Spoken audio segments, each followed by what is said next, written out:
Alrighty folks, we got a doozy here for you today. Get ready for a full recap of the main lore of Adventure Time. Hold your applause, just get ready for the good stuff. I can hear it all at the end, don't you fret. You might be wondering, Chartoon, why are we applauding for Adventure Time? What makes it so different from the other Cartoon Network shows? Well, let me explain. Adventure Time runs a total of 10 seasons, 259 episodes, and even has its own musical movie. You heard me, musical. Adventure Time is one of the newer cartoons from Cartoon Network, featuring absolutely stunning animation and bright character designs. It's clear why Adventure Time has won the hearts of millions. Disclaimer, I'm not gonna lie, this cartoon is heavy in lore. It contains different storylines and overall just a lot in general. I'm going to be doing this episode differently in the sense that I'm going to be giving you more than just the main meat of the show. If you're interested in where all the humans went in the Land of Ooo, Marceline's backstory, Simon turning into the Ice King, and the mini-series Elementals that dives into the elements of Ooo, then you're in for a lot of luck. I'll be putting tabs on the different sections of the video so as not to confuse you too much. And some information might bounce around from one subject to another, but never fret. If you're already an Adventure Time nerd, then it won't be a problem. If this is your first time hearing about Adventure Time, then I encourage you to watch the character introduction section first, and then the main meat. After that, feel free to watch the other sections to dive deeper into the show. If you guys end up liking this video, please let me know in the comments. If you'd like to learn more about Adventure Time and all it has to offer, such as Flame Princess's backstory, BMO's creation, gender swap episodes, the Earl of Lemongrab, Jake's parents, and many more interesting side quests that Adventure Time has to offer. Maybe, if you're lucky, I'll talk about relationship episodes so you can get the inside scoop on partner drama. Anyways, back to the task at hand. Here's some context for you. Adventure Time takes place in the Land of Ooo, a magical land where cool things can happen. Finn is our main character, a boyish boy who seems to be the only human around. We'll get to that later. Jake is his dog, who can talk and also shapeshift his body into anything he wants to. BMO is the cutest Game Boy around. We love BMO. He lives with Finn and Jake, and he's always so helpful whenever they're in danger within the house. BMO gets beat up a lot, but it's okay because he always pulls through. Princess Bubblegum is the princess of the Candy Kingdom. She's the person who resembles a human the most. Of course, she's made out of bubblegum. She's super sweet, literally, and Finn has a major crush on her. Marceline is a vampire girl, whose father, Hunson Abadir, is canonically basically Adventure Time's version of Satan. He rules the underworld and deals with the dead. He constantly wants Marceline to take over for him, as is her birthright, but she isn't evil like he is. She is, however, constantly getting into trouble, but has a kind heart and enjoys Finn and Jake's company. Ice King, who is presumably the main antagonist of the show, he's just a lonely guy living his lonely guy life. And by that, I mean he constantly kidnaps the princesses of the show and forces them to date him. For someone named Ice King, he isn't very cool. Gunter is a penguin who's Ice King's right-hand man and wingman. Get it? Because he's a penguin. He'll come into play later, if you're wondering why I included him. Lumpy Space Princess is a super common character who Finn and Jake interact with constantly. She's a lumpy purple cloud who's in love with her own lumps. We love a confident queen. She often annoys Finn and constantly wants him to date her. Lumpy Space Princess talks with a Valley Girl accent and is quite sassy. Oh my gosh, you guys! The Lich, which is a being that represents the inevitable death of all living things. Billy, who is a mighty hero and legend that Finn and Jake look up to quite a lot.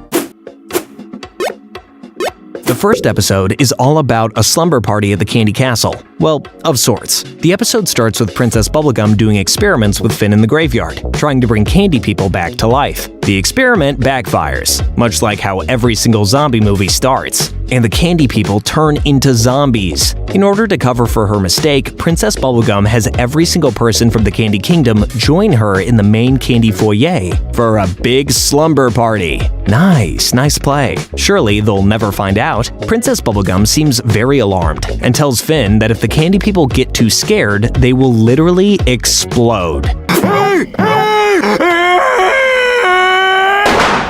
Because of the panic it would cause, Princess Bubblegum makes Finn royally promise not to tell anyone. Unfortunately for him, Jake doesn't like not being in on the in. Jake consistently pressures Finn into finding out about the information, but Finn distracts him with different games like Truth or Dare, or even 7 Minutes in Heaven, which he makes Jake play with Lady Rainicorn. While these games do distract Jake, Finn gets even more worried when he can start to hear the zombies banging on the door. He creates other games to distract the people, like a dance party, barricade the doors, and a piñata celebration. When the candy people hit the piñatas, zombies, they eat the candy inside of them.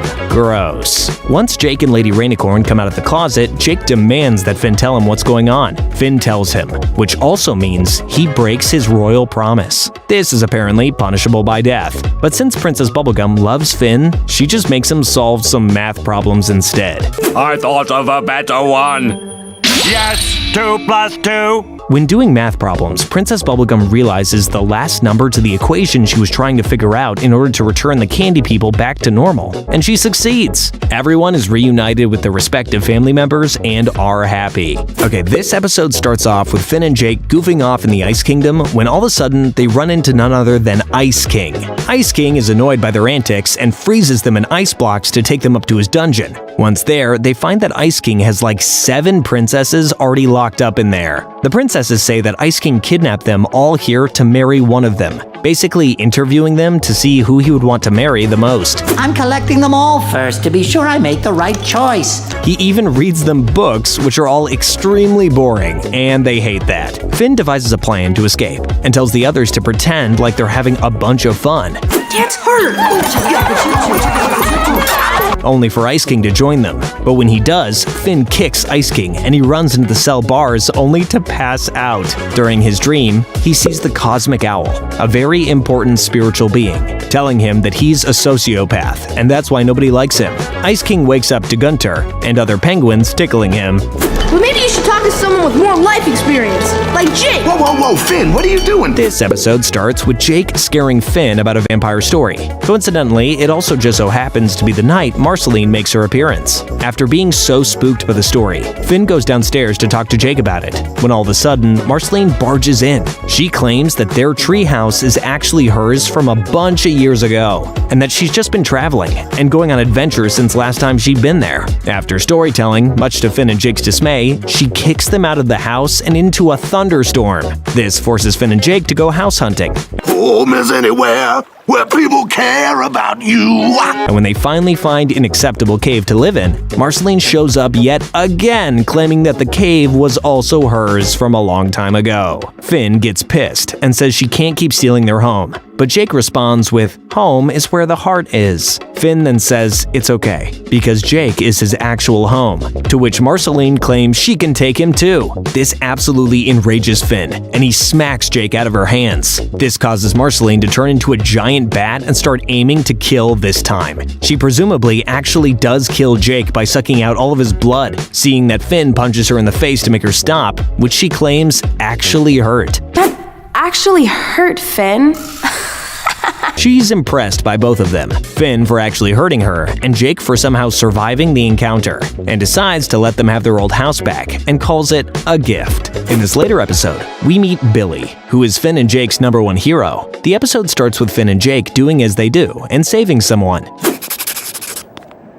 Aw, my pleasure, ma'am. After they save the person, they find a sword that just so happens to be Billy's old sword. Upon trying to lift it, they find his cave and are super excited to meet him. They have a long chat about how Billy doesn't use violence anymore to fight evil. He urges the boys to try and not use violence, since evil will always return no matter what. This puzzles the boys, as they've never not used violence. And also, Billy is known for his brave, violent acts. After a whole day of trying not to use violence, the boys prove to be unsuccessful. All of a sudden, they see an old lady being beat up by a large swamp giant. Finn decides he's had enough of being non-violent and saves the woman by defeating the swamp giant. Finn and Jake go back to Billy to share the good news of what he did by using violence. This old lady is alive because of these. And all of a sudden, Billy's old spirit seems to return as he congratulates them.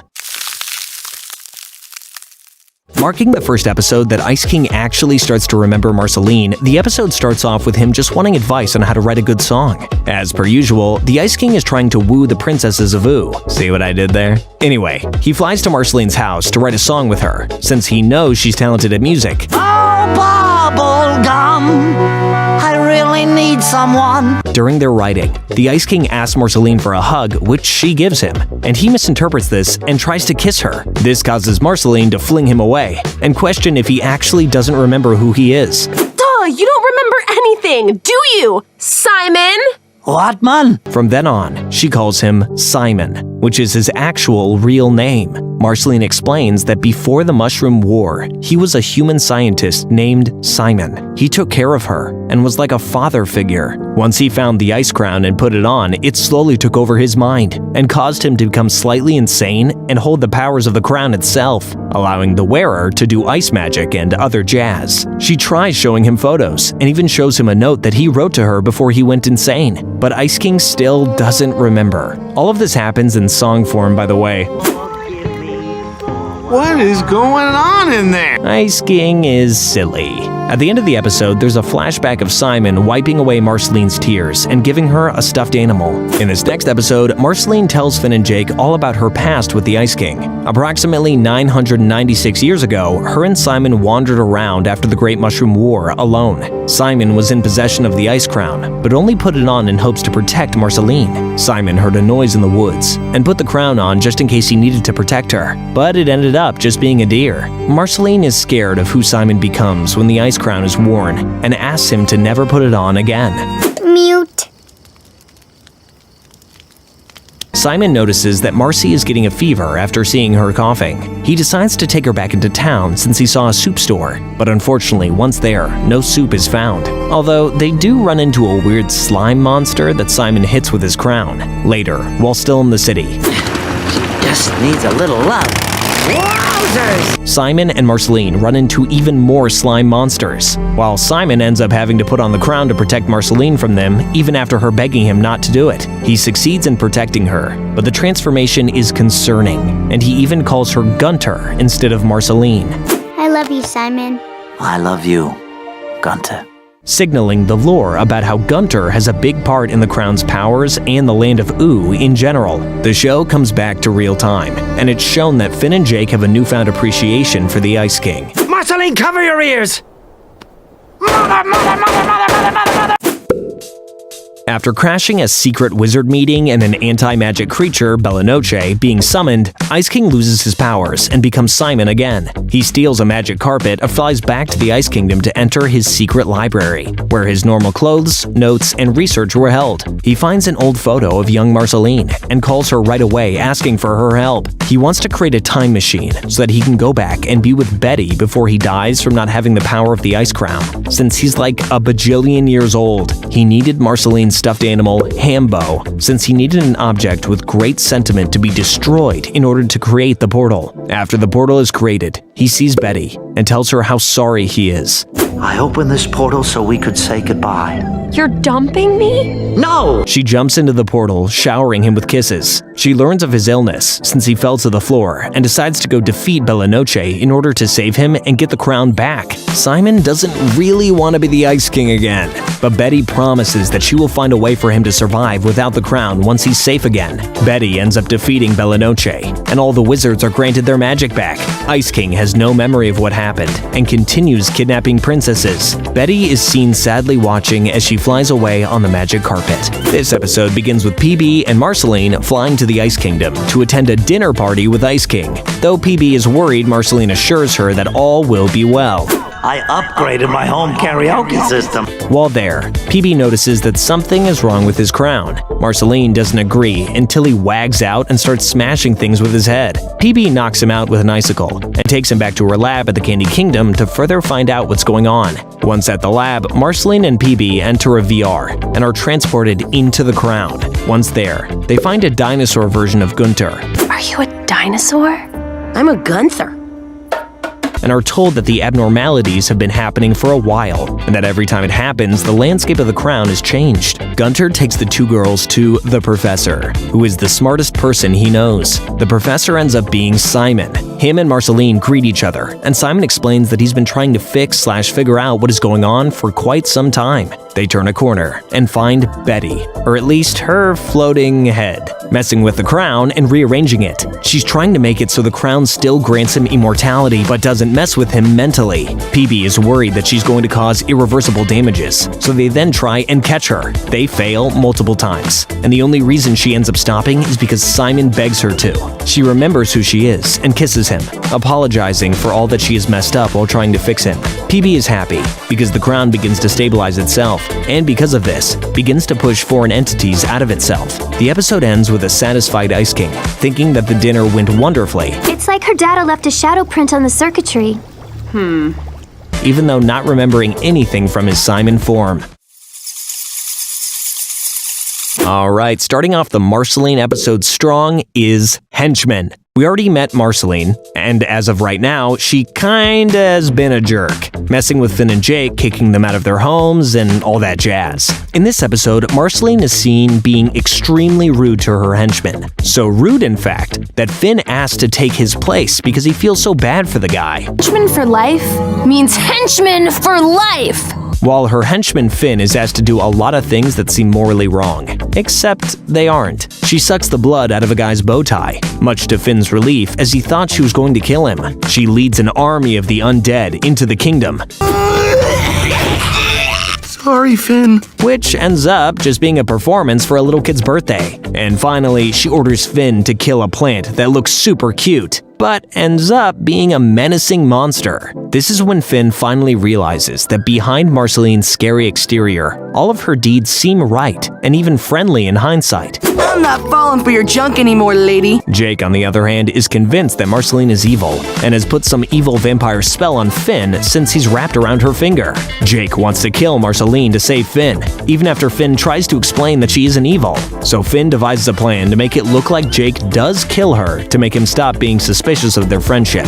It works, and they agree to hang out later. This episode begins with Finn learning of Marceline's rocky relationship with her father through her song about him stealing her french fries. Finn decides it would be a good idea to summon her father from the Nightosphere so they can work things out, without Marceline's consent first. Once in Ooo, her father tries sucking the souls out of everyone he comes into contact with, one being Gunter, which he claims is the most evil soul he's encountered in Ooo. He's unsuccessful.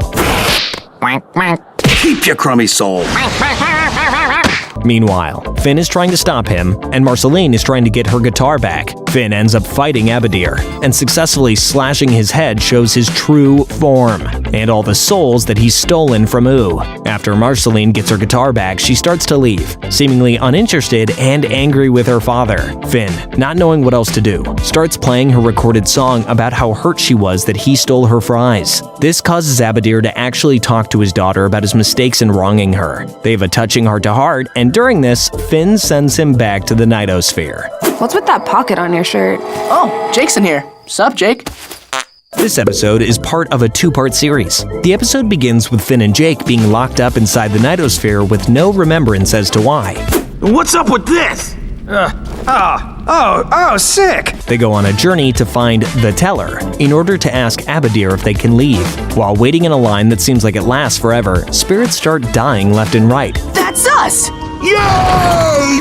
No! As if they were there to try and ask Abadir any type of question. Finn and Jake follow the smoke that was killing them back to where it came from, and realize that they were suddenly inside Abadir's house. Abadir appears and tells them that nobody is allowed to leave the Nightosphere. They argue and end up finding a portal to jump back home.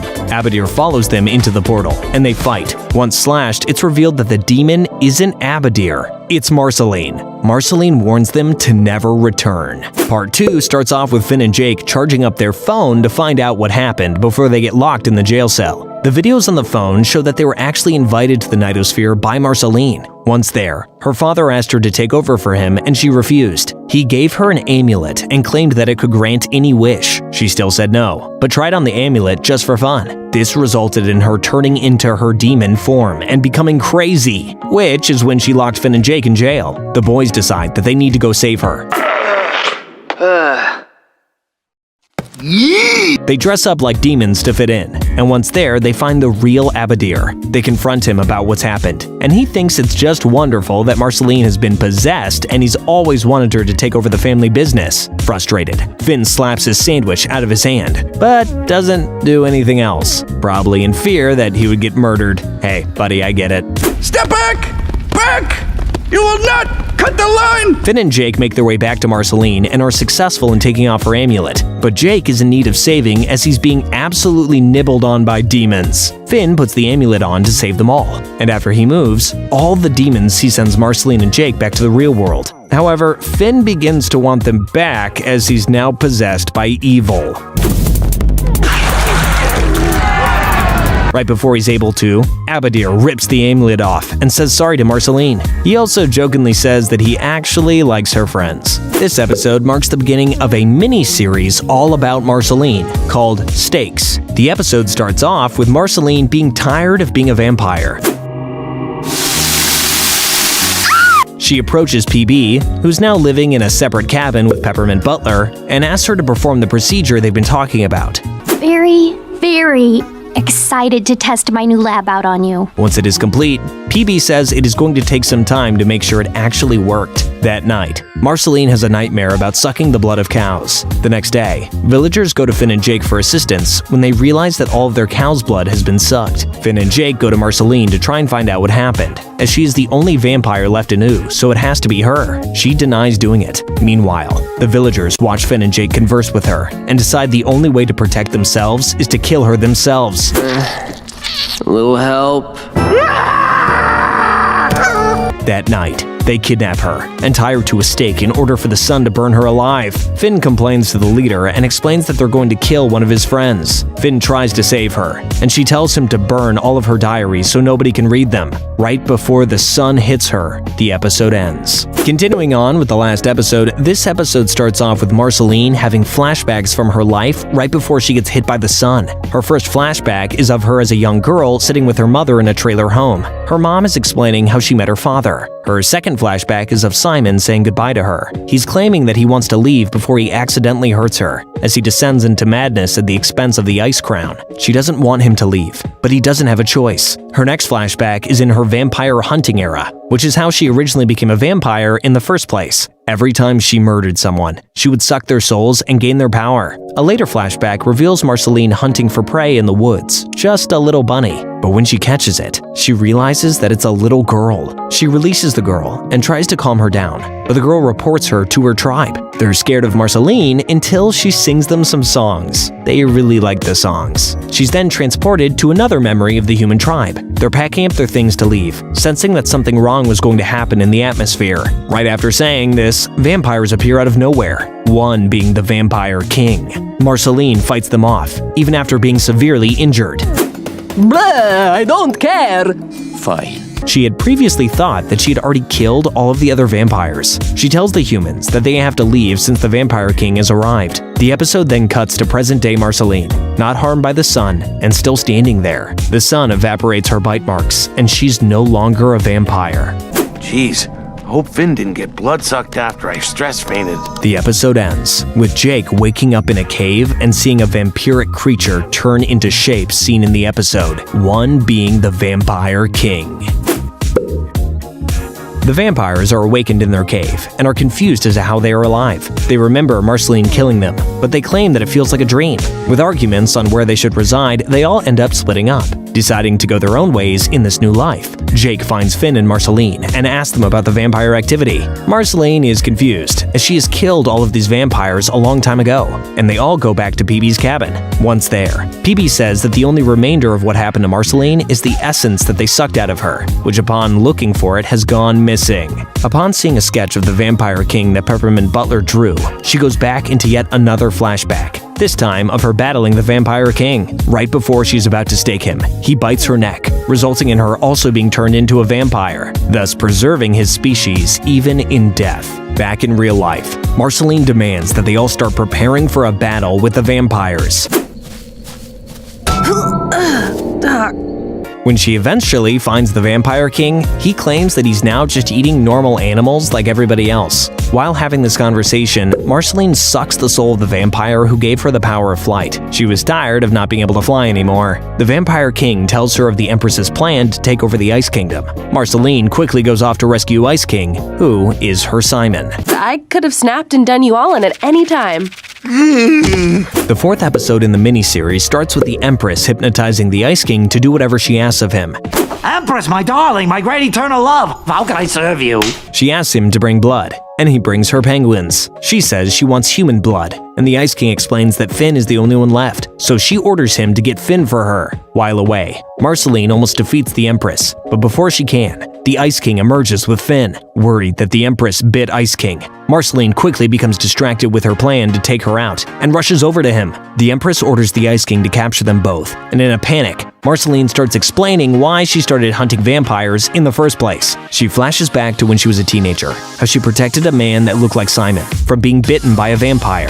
Ice King begins to cry hearing the story, but shackles them anyways as the Empress asks. When ordered to kill Marceline, he refuses, and when he finds out that he was never actually hypnotized, he just likes serving women. Oh, come on, Ice King, that is so gross. Anyway, PB shows up and stuns the Empress, allowing an opening for Marceline to stake her. She sucks her soul and agrees to hunt down the others. Simon, it's over. It's gonna be okay, man. Nope, this way. The episode starts with Finn, Jake, Marceline, and PB following orbs left behind by Moon, who's the next vampire Marceline wants to slay. The show then cuts to the King of Ooo, going hunting in the woods. That is, until he's bombarded with the shape-shifting vampire, Hierophant. The vampire demands that the King of Ooo tell him where Marceline is, and after being scared to death, they draw a map for him. Hierophant shows up to the cabin and asks to be let in by Peppermint Butler. May I come in? Which it is then revealed that he can't actually enter unless invited in, much like old-fashioned vampires. Peppermint Butler obviously doesn't, but the vampire notices footprints leading away from the house, so he follows those instead. Peppermint Butler sends a text to PB to warn them about the upcoming danger. Hierophant catches up to them, and a long battle ensues. Goose? I'm a vampire! Until Jake sees the text from Peppermint Butler about him not being able to enter houses without permission. Jake then turns himself into a house and they all pile inside of him. The vampire then tries talking Marceline into an alliance to defeat the Vampire King as he does not like him either. She agrees, only under the condition that he wouldn't ever be able to drink blood again, just shades of blood, like she does. He says no and starts fighting with her yet again, when all of a sudden, Crunchy, the guy who the King of Ooo was pretending to hunt, runs into the vampire and forces him to enter the house. Because he's not allowed to do this, he bursts into a pile of bones on the floor. Slowly, Marceline seems to be growing ill from a cut in her arm, which greatly worries PB. While knocked out, Marceline has a touching dream of her bringing Simon and Betty flowers as they make a cute pie. PB is quite worried about Marceline and blames herself for all that has happened. While the boys are trying to cheer her up, she remembers the poison lab she has back at the castle and orders the boys to find the Moon, which is the vampire they were wanting to attack earlier, and meet her back at the castle, hoping to be able to use the Moon's healing powers. The only problem is PB sounded like she said stake her, not take her, so the boys try to kill her whenever they finally find her. Let's stick with PB's plan and try staking her a bunch of different ways. The boys make her chase them to the castle, where PB, Marceline, and Peppermint Butler are in the poison room. Finn barges in with Jake and the Moon. PB and Marceline hide in the safe while Jake and Finn try to fight the Moon but are unsuccessful as she keeps making them pass out. PB resorts to lightly slapping Marceline's face, asking her to wake up. Meanwhile, Marceline has a dream that she's much older, living with PB and Peppermint Butler. Her dream becomes a nightmare, and she wakes up as Peppermint Butler puts a stake through the Moon. She sucks the Moon's soul and heals right away. This episode starts with PB, Finn, Marceline, and Jake eating sandwiches in the forest when the Vampire King appears. The gang immediately flings to attack, but the Vampire King insists that he doesn't want to fight them. After much hesitation, Marceline finally agrees to not fight him anymore, as he wants his vampirism taken away for good. Here we go. They are successful in taking out his vampire liquid, and he turns into a normal lion. PB orders Peppermint Butler to take the essence and bury it somewhere, as it is extremely dangerous. But before he's able to do it, he's accidentally knocked over by Jake in his sleep, and it explodes into the Land of Ooo. The last episode of the Stakes miniseries starts with Marceline refusing to fight the vampires alone. After the vampire essence escapes and turns into a big version of a lion, the others want to fight, but Marceline seems to be over it. She claims that fighting vampires has only led her to bad endings. Getting rid of her vampireness led to even more bad, and surely trying to fight another dark cloud of vampire will be bad too. Not even Finn and Jake are able to convince her to join the fight. While Marceline sits back and waits out the fight, Ice King shows up. She's excited to see him and only ever references him as Simon. See our Simon and Marcy section of the video to learn more about their past. She gives him a hug and is amused by him, saying that the reason he showed up was because he saw all the fighting and felt left out. The Ice King tells Marceline that they are survivors, much like cockroaches or rats, since they're just hiding. This prompts Marceline to join the fight, since she doesn't want to be known as a cockroach or a rat. She joins the fight, sucks up all the vampire energy, rendering her a vampire once more. Her friends help her back to her original home, and she talks about how she doesn't mind being a vampire anymore, as she has become more mature and grown up. Also, super important side note, during the battle, the citizens of the Candy Kingdom overthrow the King of Ooo and get PB back as their ruler. This episode begins with Finn getting kinda weird after PB points out that he's the last human alive. Finn normally tries his best to not have thoughts like this and distracts himself by doing the tasks that she had asked him and Jake to complete for her. They start pulling up stumps, which was their task, and run into a sort of hatch that kinda looks like a stump but definitely isn't. They then run into a bunch of what seems to be humans, all wearing animal hats like Finn, but they don't really know English and they're also scared of basically everything around them.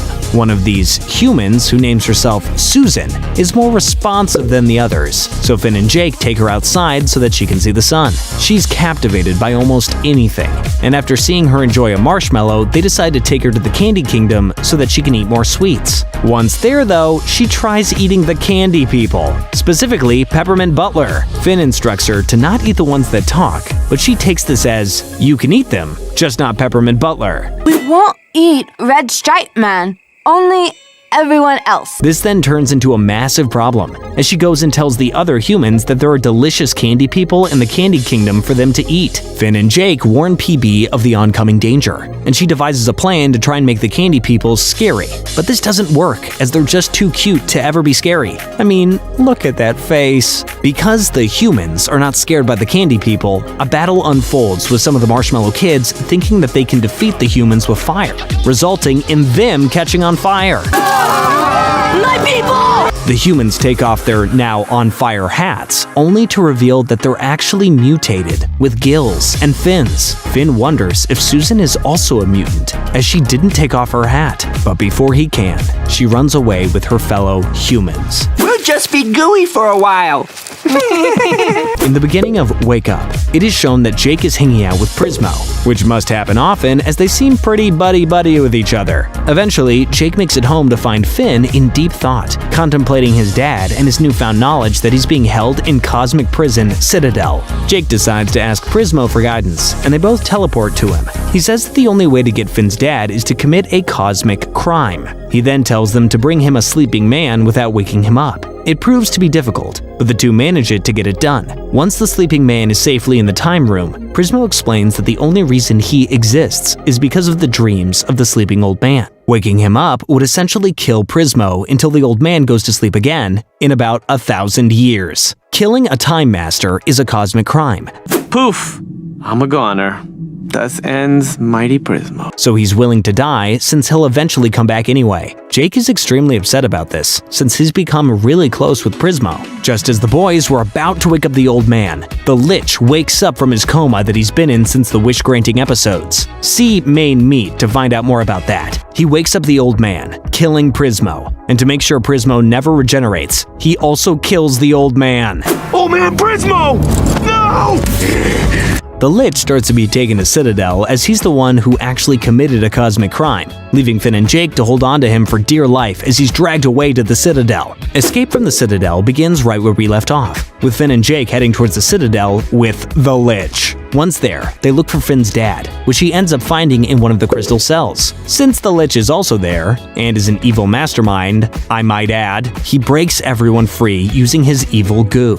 Once free, Finn's dad seems less than thrilled that Finn has found him. He actually seems completely uninterested and unbothered by him. Finn begins to ask him why he was abandoned, but his father is too busy trying to escape to pay him any mind. One of the guardians of the prison ends up shooting Martin, Finn's father's, leg off, prompting Martin to order Finn to get the blood of one of the guardians since they have healing powers. After healing his leg, he abandons Finn yet again, running away with the other prisoners. The Lich then breaks free and tries to kill Finn and Jake. Fall. Finn realizes that the Guardian's blood hurts the Lich and begins throwing chunks of it at him. Before finishing off the Lich though, Finn realizes that his dad is about to completely escape without them and he still hasn't gotten any answers yet. His dad is trying really hard to abandon his child right now, as he promotes himself as leader of the runaways and does everything in his power to avoid talking to Finn again, such as cutting off Finn's passageway to him and spawning a void to suck up him and the other runaways before Finn can get to him. While trying to escape, Finn is determined to hold onto the large platform that his dad is on, so much so that Finn's grass sword engulfs his entire arm trying to hold on to his dad. Pedal to the metal! Finn is so stubborn that his entire arm flies off without him, while his father abandons him yet again. Hey, what about Eric? Finn falls into the water, and while there's a small part of the Guardian's blood touching his nub of an arm, and a tiny flower grows, Jake drags a sad Finn out of the water. He reveals that the Lich actually turned into a baby man and appears harmless. Finn and Jake then give the baby to Tree Trunks, who is an adorable old lady elephant. There will be more on her if we make another Adventure Time episode. Don't forget to like and subscribe, and maybe we will. Part 1 of the mini-series Islands. This episode takes place after Pre-Boot and Reboot that I mentioned in the main meat section of this video. For a brief recap, Susan attacked Finn and Jake after her head got banged up and an electronic chip in her malfunctioned. Anyway, the episode begins with a human ship flying onto the shores of Ooo looking for Susan Strong. It only responds to Finn though, as it's programmed to recognize humans. Finn finds Susan and apologizes for attacking her with his grass arm. She apologizes as well, since she was the one who started it, and he tells her about the ship. Susan investigates what's going on, and has a feeling she needs to go back to wherever she came from. Coordinates print out from her old head implant, which leads to an island far away. Finn also decides to join her because he wants to find out more about the human race. By default, Jake also goes with Finn. The gang says their goodbyes and heads off on their journey. The gang start their journey and meet a silly dragon named Whipple. Whipple is quite annoying and ends up making them all want earbuds from Jake. Bimo, who nobody knew was on the ship, makes a ruckus, and He needs to be told! No one wants to hear your ideas! it becomes apparent to Whipple that they all find him annoying. He gets upset and crashes their boat, leaving Jake to turn into a sailboat so they can all stay afloat. It then becomes obvious that Jake is hallucinating while heading straight for a bunch of poisonous seaweed. Meanwhile, he thinks he's heading towards his parents. A scared Susan and Finn fight against Jake, leading him to throw them off of his body, only for them to find that there are actually poisonous jellyfish causing Jake to hallucinate into the poisonous seaweed. They punch away the jellyfish, and Jake gets better. Later on, they pressure Finn into telling them why this journey means so much to him, and he confides in them that he's tired of remaining ignorant about his species, and that he will get to the bottom of it. Whipple shows up again, seemingly out of nowhere, and tells Finn that he knows how he feels, and that he's sorry for wrecking their ship. Sorry I broke your boat. Sorry we said you were annoying. He also warns them of great danger, and that the island they're searching for can be lethal. Right at the end of his speech, the gang is pulled down into the ocean by a Colossus of the Deep, which is basically a massive man robot. Finn awakens on an island all alone. After wandering the island for quite some time, he gets caught in a bear trap, which just so happens to be owned by an old lady. Look at you. You're thick as heck. You're thicker than a normal Susan. The old lady speaks, but she doesn't speak English, so there's a language barrier between her and Finn. She shows Finn a video that reveals that her name is Alva, and there used to be a lot of humans on the island, but is also showed the animals getting quite violent as well. Finn comes to the conclusion that Alva, him, and Susan must be the only humans left.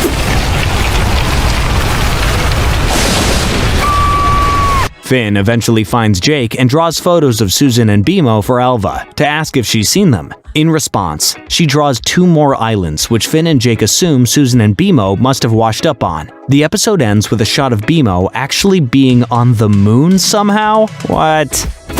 The episode begins with Finn and Jake flying with a giant parrot to one of the other islands. When they arrive, they're greeted by literally nobody. Egging me. On an island that seems to be entirely made out of electronic parts. There are also large balls all around, but the two don't seem to figure out what they are. They end up hearing BMO and find him wearing virtual reality glasses. When they try to talk to him, he doesn't respond. So the boys find glasses of their own to try and talk to him in the virtual world. Once there, they find BMO, who is seen as a muscular man who is quite popular with everybody. Once Finn and Jake are over the virtual reality, they ask BMO if he's ready to leave, and he says he wants to stay here forever, which prompts Jake to exit the virtual reality world so that he can rip off BMO's glasses. However, when he tries to touch the glasses, he's hit by an electric shock. Jake then sees tiny robots flying around, opening the balls they were seeing, which appear to be pods containing real humans with virtual reality glasses on. The little robots feed them and give them water so that they never have to leave their virtual world. Okay, Matrix. Jake shuts down the whole thing somehow in the real world, which makes BMO cry. It also makes all the other humans pissed off. The little robots end up fixing it, and everyone goes back to their respective pods. Finn, Jake, and BMO then use a pod to get to the next island. I can fit, I just need to... This next episode starts with Susan having a flashback from when she was little. She lived on the island she's currently on, and was taught by none other than Dr. Gross. See Preboot and Reboot in the main meat section. Dr. Gross then explains the history of humans. Long ago, after the Mushroom War, some humans survived and created their island that they currently reside on now. These humans were known as founders, as they founded the island. Some humans, however, didn't want to live there and escaped into the world. These humans are known as hiders. The humans that are trained to track down these humans to bring them back are known as seekers, which, it becomes apparent, was what Susan was trained to do. Oh, and they also built the robot Guardian, the Colossus of the Deep, to prevent humans from leaving. Kara! Yes, Dr. Gross? It is also revealed that through their electronic chip, they get strength boosts on their quest to become seekers, which explains why Susan is so large. Susan is also shown to have a best friend who isn't being trained for anything serious like seeking. She's training to be an educator. Her name is Frida, and she doesn't agree with seekers and what they do. The episode then cuts to Finn, Jake, and BMO finding Susan, but she can't see them as she's in a trance. The show then cuts to yet another flashback of Susan in action, catching hiders, one of which happens to be Martin. She actually crushes his legs when capturing him. Hey there! Wink! And he's taken to Minerva, the doctor, for assistance. Minerva is Finn's mom, but we'll get to that soon. In another flashback, it's revealed that Frida did try to leave the island as she wanted Susan to go with her. Susan, wanting to help a friend and reluctant to turn her in, did help her take the boat that she had to make to the beach. Frida wanted Susan to come with her, but just as Susan was about to respond, Dr. Gross appeared, who assumed something weird was going on based on how Susan was acting. Dr. Gross then pulled out a remote control and forced Susan to capture Frida and destroy her boat. The show then flashes back to Finn asking Susan if she's okay, to which she responds, "My name is Kara," which is revealed through her flashback since that is what Frida was calling her. This episode begins with Susan trying to start up an old transport ship that would allow her to take them to Founders Island. It is then that she tells Finn that he might also be able to meet his mother. The show then flashes back to one of Minerva's memories. After Martin was taken to her doctor's office, they slowly fell in love. He takes her on dates, and she tells the founders that he needs more medical attention just so they can spend more time together. They eventually have a child, Finn, and Martin is left to take care of him while Minerva is at work.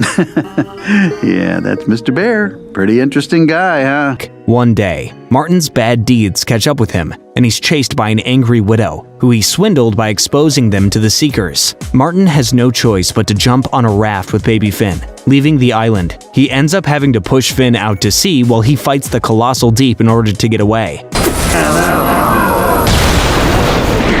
In real time, the gang is headed for Founders Island. I'll be back for you. Once on the island, the gang is greeted by dozens of humans, who are mostly interested in Jake, a talking dog. Can I rub your dog's tummy, mister? He's got a cute yellow tummy. It is only when Jake starts transforming that they grow weary of him and cower away in fear. Their fright causes the Minerva bots, who Finn had just tried to approach thinking that they were his real mother, to come up to Jake and tranquilize him. Finn also ends up getting captured by the Minervas, and they run tests on them, one being taking their blood. And Minervas find out that Finn is indeed their long-lost child and take him to the motherboard of Minerva. You're beautiful. My boy, baby Finn! It is there that they learn of a great plague that Dr. Gross accidentally caused that wiped out most of the humans. Minerva, wanting to continue to help the humans, turned herself into a motherboard hive mind in order to stay alive. She also tells Finn and Jake that she ordered Dr. Gross to send her strongest seeker, Kara, to find her lost child, but Kara never returned. Minerva is extremely happy to have found Finn and tells him that he is safe now and that he can live safely on the island. Finn explains that he has been safe and that he doesn't need to stay on the island, to which the Minerva bots hug him tighter and tells him that he will stay forever. Continuing on with Minerva's obsession, Finn is desperately trying to convince his mother that he doesn't need to stay on the island, even resorting to showing her his memories on how he's been doing thus far. She claims that Ooo sounds much too dangerous for him and insists that he stays. Meanwhile, Kara has found Frida and is trying to reignite her adventurous spirit, probably in hopes that she will leave the island with them. Finn,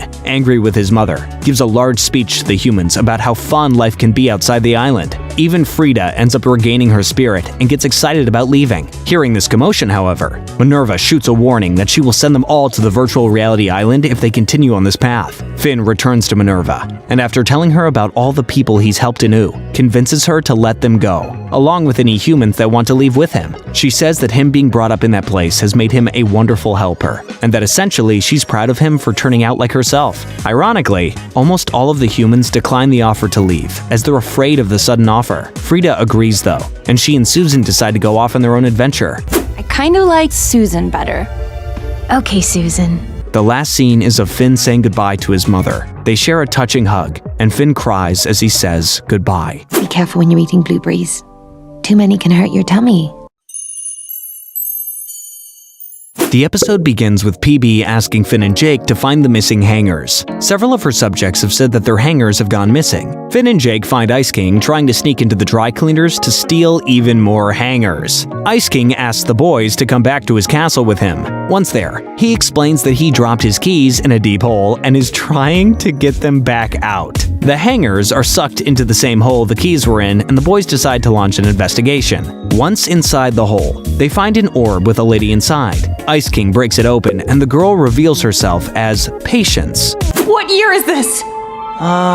Nobody really keeps time like that. The ice elemental. She asks about the other elementals, slime, candy, and fire. The boys are suspicious of her, but Ice King unfortunately tells her immediately of the princesses. Patience requests that they be captured, to which the Ice King agrees. Naturally, the boys don't want this to happen, so she freezes them. After being captured, Patience explains to the princesses that there have always been embodiments of the four elements: ice, slime, candy, and fire. She says that she is the old embodiment of ice, and that she urged the old embodiments of the other elements to freeze themselves since there was about to be a catastrophic event, killing most of the earth. The other girls refused to freeze themselves, leaving her to be frozen since that time and being broken free just that day.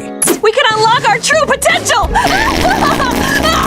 She shows the other girls her powers, which they use to defeat her and escape. Patience then says that she's about to start some crazy biz, while being restrained by a bunch of slime. After learning of her elemental power previously in Elementals, PB is annoyed that the Slime Princess has such strong slime powers, while she can barely create one jelly bean. Bye, hater!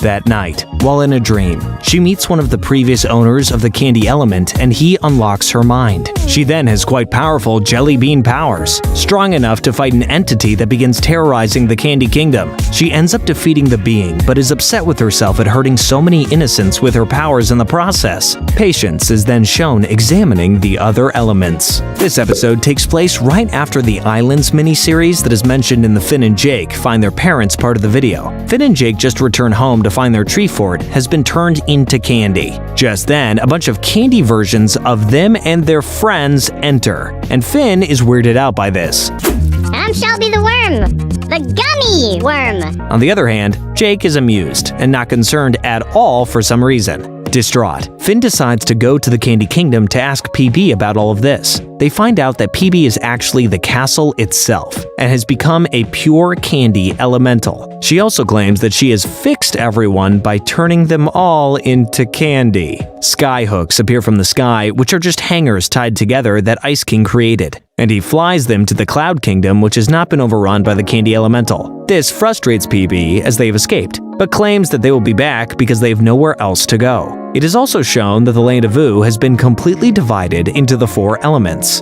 Yes, I'm meat. But everything else is weird. Ice King then tells the boys how everything started. Patience was working on a way to restore the elements to their pure forms. All of a sudden, Betty showed up Maddening, and I'm rapping, and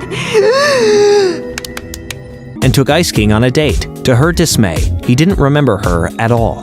Yeah, who's this Simon guy you keep yakking about? Shall I be jealous? She then goes back to the ice castle and makes Ice King floating birds while they make up from their previous fight. That's when Patience notices her magical abilities and freezes her. Patience then forms a type of ritual with the 4 elementals. Ice King, Finn, and Jake find a way into the Ice Kingdom after floating down. They eventually run into Patience, who explains that she's trying to return the Land of Ooo back to the elemental domain like how it used to be. She's using Betty's power as a sort of battery to further her spell. The only issue that she runs into is that the spell took over the princesses and turned them into monsters, rather than powerful beings like her. Ice King then finds Betty frozen and escapes with her. Ah! Weird lady.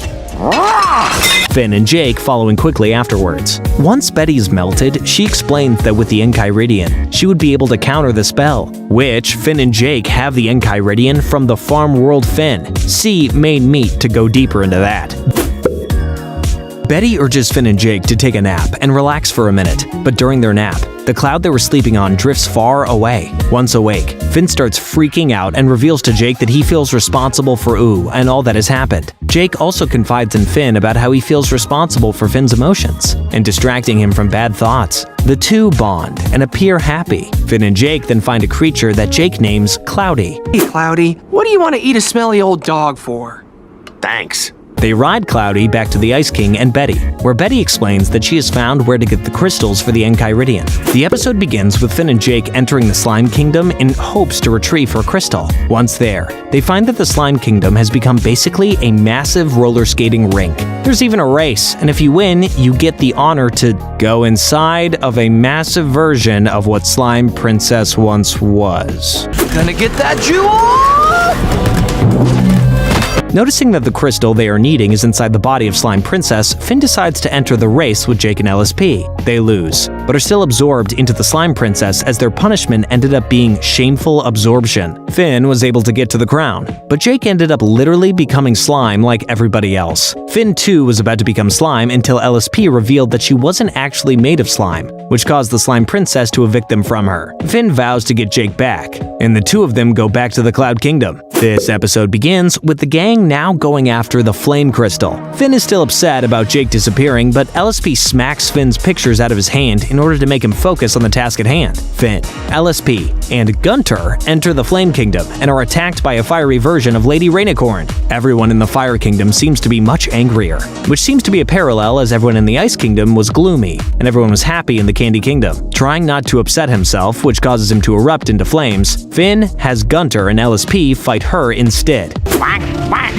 I can't. She's like family. And eventually are greeted by Cinnamon Bun, who refuses to take them to the princess. Eventually, the three make it into the remains of the Flame Kingdom. They find a dragon that has the flame crystal in its teeth. Thinking that the dragon must have eaten Flame Princess, Finn attacks, only to find out that the dragon itself is Flame Princess. During the fighting, Finn gets really upset, leading him to become Flame Finn and getting violent as well. LSP ends up getting really upset and mentions how the people in the Candy Kingdom don't act like this. This then causes the Flame Princess to announce an attack on the Candy people. All of the Fire people approach the Candy Kingdom in violence, even Fire Finn. Is this the end? Finn almost stabs PB as well, until LSP grabs a chunk of her gum and rubs it into Finn's face in order for him to remember himself and all the good times he had with her. LSP tells Finn that he can't stab someone he loves. Finn ends up remembering and returning to normal, grabbing PB's gem in the process. As the battle goes on, PB ends up turning all of the Flame people into candy, even Flame Princess. As this happens, Finn takes her gem as well. Betty and Ice King show up on their magic flying carpet and ask for the gems. Finn hands them over, but instead of rescuing them from the candy people, Betty laughs menacingly and flies away. That's sweet. Continuing on with the last episode, Finn and LSP end up running away from the approaching candy people / transformation. Finn finds out that LSP must be immune to the elementals because she is yet to be affected by even a singular one, to which LSP claims that she didn't pay attention in class when learning about Lumpy Race. Meanwhile, it is revealed that Betty doesn't plan on using the Enchiridion to rescue Ooo. She plans on using it to rip a hole in time and space so that she can go back in time to before Simon ever put on the ice crown. Maybe I can even stop the mushroom war. Preventing him from ever going insane or becoming the Ice King. Ice King is weirded out by her and wants to talk about what's going on. He ends up kicking the Enchiridion during her spell, Can you turn this off and we can talk, maybe? causing her to blow up in a spark and disappear. Going back to the Candy Kingdom, PB has started transforming the lands around her into candy as well. In doing so, she ends up candifying the Iceland completely, causing Patience to freeze herself yet again to avoid this fate. Ice King then flies down to join Finn and LSP, bringing them the Enchiridion. LSP becomes upset with Finn for doing experiments on her to try and figure out how she can null out the elements. When she gets angry, all of the gems fly to her, and she begins transforming the land back to normal. When doing so, it is shown that Jake returns to normal as well, and the two are reunited. Jake reappears in his true form, and Finn says they will try to get him back to normal.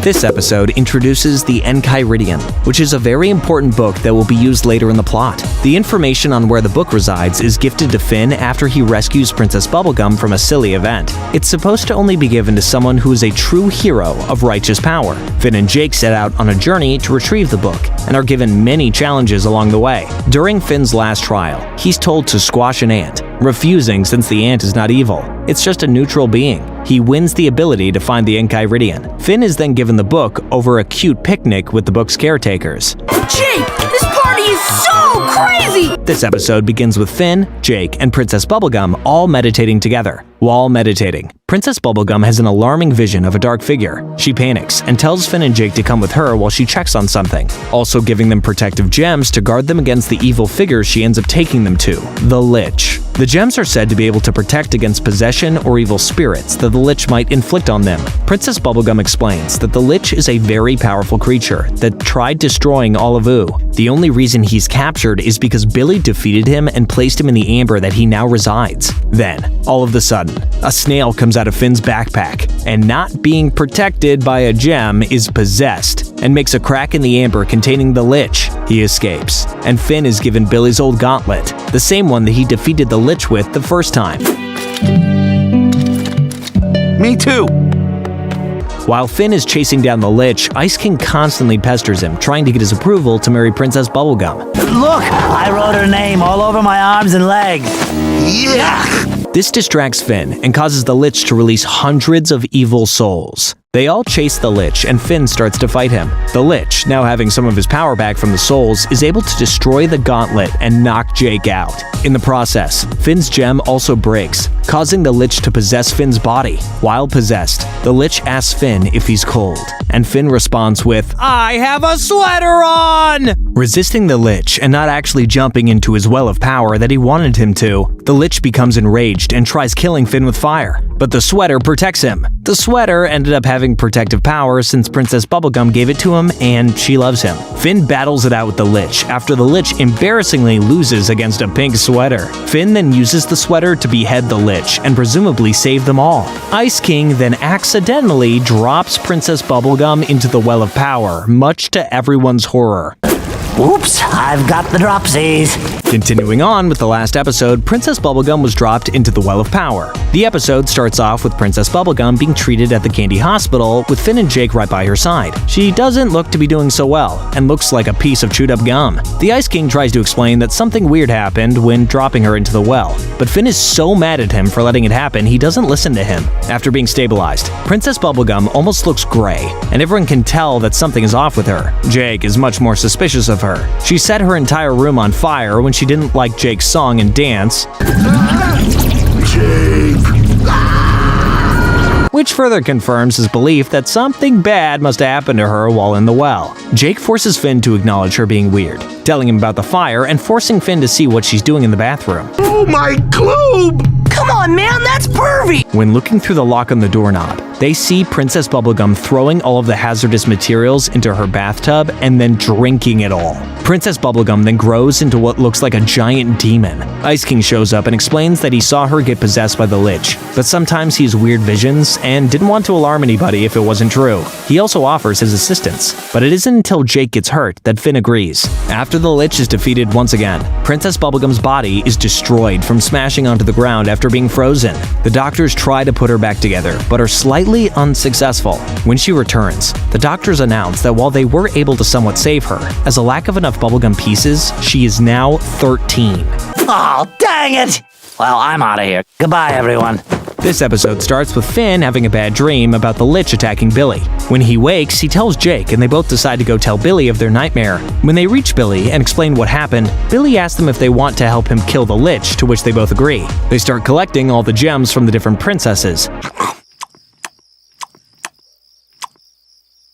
I want candy. And Billy explains to the boys that the Enchiridion is actually a magical book, and if you turn the sword on the front, it opens up to a secret page regarding the gems. Once all the gems are collected, it opens up a portal to different dimensions and universes. The middle of this universe being the time room where Prismo lives. It said previously that finding Prismo would result in you being able to have one of your wishes granted. The only gem they needed left is Princess Bubblegum's. When they reach her, she is adamant that she doesn't want to give it away. Her and Finn get in a tussle, but Finn wins and takes the gem. While outside, Princess Bubblegum quickly emerges and tells them that Billy isn't actually the real Billy. It's actually the Lich. The Candy Guardian hits him and reveals his face, which is quite horrifying for a cartoon. Finn, not knowing what to do, decides to break the book in half, hoping that this would prevent the Lich from being able to use it. Instead, him breaking it actually causes the portal to open. Even though they try to stop him, they're unsuccessful, and he makes it through. The episode then cuts to Farm World Finn and Jake in a different animation style that emits a slight eerie vibe. Continuing on with the last episode, once Finn and Jake enter the portal, they see the Lich ask Prismo for something and he vanishes. They shortly after find out that he wished for all of life to cease to exist. Panicking, Finn wishes that the Lich never existed. The show cuts to the farmland version of Finn again. Farmland Finn needs money for his father, and while searching, he finds Ice King's crown of all things, still attached to Ice King/Simon. After taking off the crown, Finn wants to put it on, but before he does, that farmland Marceline shows up and says that he can't do that, and that a simple human cannot wear that crown. She also tells a tale about how Simon used the crown to save everybody from destruction after the Great Mushroom War. In doing so, he prevented a large bomb from hitting, but also died. Because the crown's master died, it sent ice to cover the earth for 400 years. Ever since then, Marceline has been watching over Simon's body and the crown to make sure another human doesn't put the crown on. As per usual, Finn doesn't listen to those he doesn't know/trust and takes it away. Marceline chases him down and begs him not to put it on. I am Big D! Woo! But when conflict arises, he ends up doing it anyway. Continuing on yet again, when Finn puts the crown on, he uses his newfound power and accidentally sets off the bomb from the Mushroom War. Horrible images pass, and he's only able to save his family. Jake! Meanwhile, Jake, Prismo, and Cosmic Owl have a hot tub moment where they're rapping and having a grand time. When encouraged to use his wish, Jake wished for a sandwich and said that he's sure Finn will be fine. It isn't until the TV they're watching Finn from becomes unmuted and Jake realizes how much danger Finn is actually in. Jake, being too scared to make a mistake, takes Prismo's advice in wishing to change the Lich's wish from destroying all life to Finn and Jake being returned to Ooo. The two land back at the Candy Kingdom and life is not all dead. Take the sign off when you tell me where you hid Daddy's crown jewels. In this later episode, we find out about Finn's past lives and also get a hint at how old Princess Bubblegum actually is. The episode starts by showing a scary ghost lady that Finn keeps seeing. He tells Jake, and Jake says Finn needs to go into his vault to find out who the scary lady is. Finn's vault is basically his repressed memories that he doesn't want to think about. Because Finn doesn't want to open his vault, with the help of BMO, Jake hypnotizes him into remembering. Once inside his vault, Finn sees his past lives: a blue comet, a butterfly, a pink glob of goo, and finally, a girl, the ghost lady, riding a white tiger. It's revealed that the ghost girl's name is Shoko, and Shoko also seems to be someone who does almost anything for some cash. Shoko gets a job from a gang to steal Princess Bubblegum's amulet. She goes to the Candy Kingdom, pretends to get hurt by the gang, and gets rescued. While in the care of Princess Bubblegum, Shoko confides in her how her parents sold her arm, and Princess Bubblegum seems upset by this. Shoko actually starts to really like Princess Bubblegum because she seems to be one of the only people who actually cares about her. PB begins to trust her so much that she lets Shoko help create one of the Gumball Guardians. After they are created, PB gives Shoko a mechanical arm to replace the one stolen from her. Shoko is extremely sad because she knows if she doesn't steal the amulet, she will be killed by the gang. She ends up stealing the amulet off PB's neck in a panic after being caught by one of the Guardians. Are you okay, Princess? Jeez, you're so loud! The Guardian zaps her, and she falls into a green river of toxic waste. PB tries to save her, but there's nothing she can do. Finn then wakes up and calls PB, saying that the past needs to be reconciled. Suddenly, it flashes back to Shoko crawling out of the toxic river and crawling to a tree sapling, the same tree that Finn and Jake live in. When PB arrives at their treehouse, Finn digs up the floorboards in the kitchen. What was that? Oh no! Dog, dang it, Finn! Revealing Shoko laying there, handing him the amulet. He gives it to PB and says that he is Shoko. He also confronts PB about the fact that she's actually a bajillion years old, not 19, to which she just nervously laughs. This episode begins with Finn buying a grass sword from a sketchy man after his sword starts to not work anymore. He's told multiple times that the sword is cursed, as it cuts too perfectly. It also ends up literally fusing to his arm. Finn only starts to believe these allegations though when he has a weird dream about the sword completely taking over his body and causing him to deteriorate in the wind. Finn goes back to where he found the sword and is told that he will suffer an eternal curse,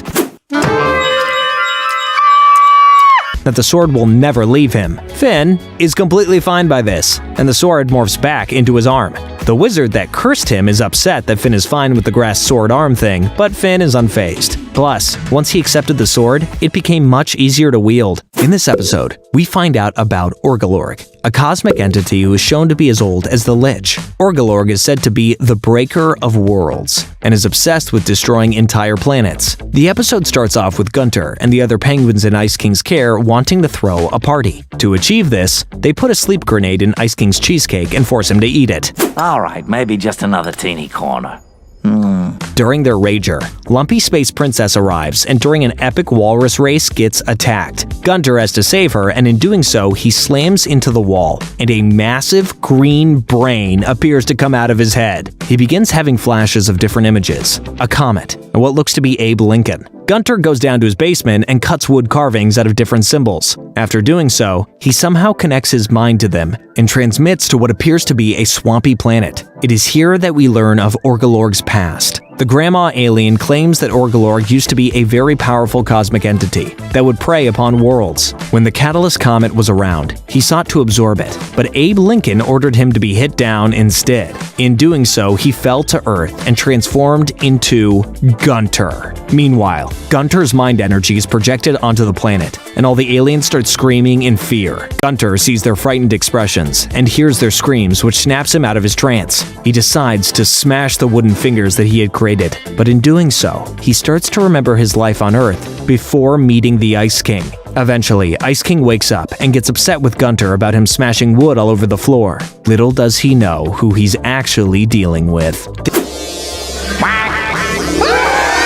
This later episode shows a new election to see who the people of the Candy Kingdom want in power. PB doesn't even campaign because she's worried about an oncoming comet that she notices in the sky. She is their creator and assumes they will be smart enough to vote for her, especially considering that everything she does is with them in mind. Her opponent, King of Ooo, is quite convincing, however, and marks a lot of her own people to turn on her. After the votes are counted, it is found that PB has been voted out of power. She contemplates if maybe she made them to be too stupid, but she's also outraged at her being blindsided by her own people. You're a dillweed secretary, and you're probably some dillweed I've never met! She moves away with Peppermint Butler to an old shack she says her uncle made a long time ago. Before she leaves, she tells Finn and Jake to stay near the Candy Kingdom to watch after her candy people and make sure that they are safe. While Finn and Jake are wandering around, a purple hue starts to cover the sky, which is caused by the oncoming comet. Finn and Jake search for the King of Ooo so he can address the city and calm them down.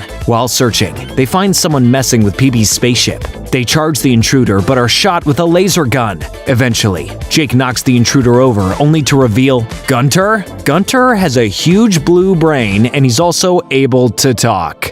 Meanwhile, it's shown that the King of Ooo is a horrible leader, as he still has yet to even try to calm down the candy people. The episode ends with PB going outside to get some fresh air and seeing something blow up in the kingdom in the purple sky. Continuing on with the last episode, Finn and Jake find their way into the spaceship that is now taking off and are confronted with Gunter's true form, Orgalorg. After telling Orgalorg that they could definitely beat him in a fight, he sends them flying through space. Finn ends up slamming into his father, Martin, in his giant moth spaceship thing, who is talked about in the parent section of this video. Martin explains that he can't actually control the moth and it goes where it wants. The moth, coincidentally, starts flying directly towards Orgalorg. Orgalorg, meanwhile, starts absorbing the comet. Finn jumps into Orgalorg's mouth to try and stop what's happening / free the comet from absorption. The comet tells Finn that if he wants, he can start a new life altogether. That Finn used to be the comet in a past life, the one that crashed into Earth, confirming the information from the vault we mentioned prior. Finn says that he's put a lot of work into his life now and wants to see it through. Martin, on the other hand, gladly takes the offer and is transported to another state of being with his moth. This upsets Finn, as he is tired of his dad always running away. You burn enough bridges, the only direction to move is forward. Orgalorg, Finn, and Jake are flung back to Earth and are unharmed. And because of falling back to Earth, Orgalorg is transformed back into Gunter. A side note for the viewers, Bonnie is PB's real name and is used throughout the series whenever she's not in princess position. I haven't been doing this just for the sake of confusion, but starting this episode, I'm going to switch over to calling PB Bonnie instead. Clear as mud? Great. This episode takes place directly after the comet situation. Since Finn and Jake are the ones who save the world, they're honored by the king. The king then gives them a task to go into one of the most dangerous rooms in the Candy Kingdom in hopes of treasure. The boys enter and find a dragon that seems to be leaking juice that fuels all the Candy Kingdom. The king wishes to monetize this, and when approaching the dragon, it freaks out and breaks free. Finn and Jake, not knowing what to do and having absolutely no faith in the King of Ooo, rush to Bonnie's cabin in search of assistance. She explains that the dragon is actually her brother Nettie, who was birthed from the same gum that birthed her. She becomes worried for him and explains that he is quite sensitive and they need to rescue him. During their flight, on a giant swan, Bonnie has a flashback of her birth. Even as saplings, he was quite afraid of everything, which is why he's been locked up in his safe space. They eventually find her brother cowering in a cave and return him to his home. Bonnie explains to the boys that she was born with a bunch of gum-like entities, and she turned them into the people of the Candy Kingdom, successfully creating the castle with her brother. My candles were starting to turn. Thanks, Jake. In this episode, Marceline finds out about Bonnie's exile from the Candy Kingdom. It starts with Marceline flying to the Candy Kingdom in hopes that Bonnie will go to the gas station with her so that she can suck the red out of the slushies, only for her to find out that the person she's been talking to was the King of Ooo dressed up in Bonnie's nightgown. Tell Bubblegum I wear her nightgown!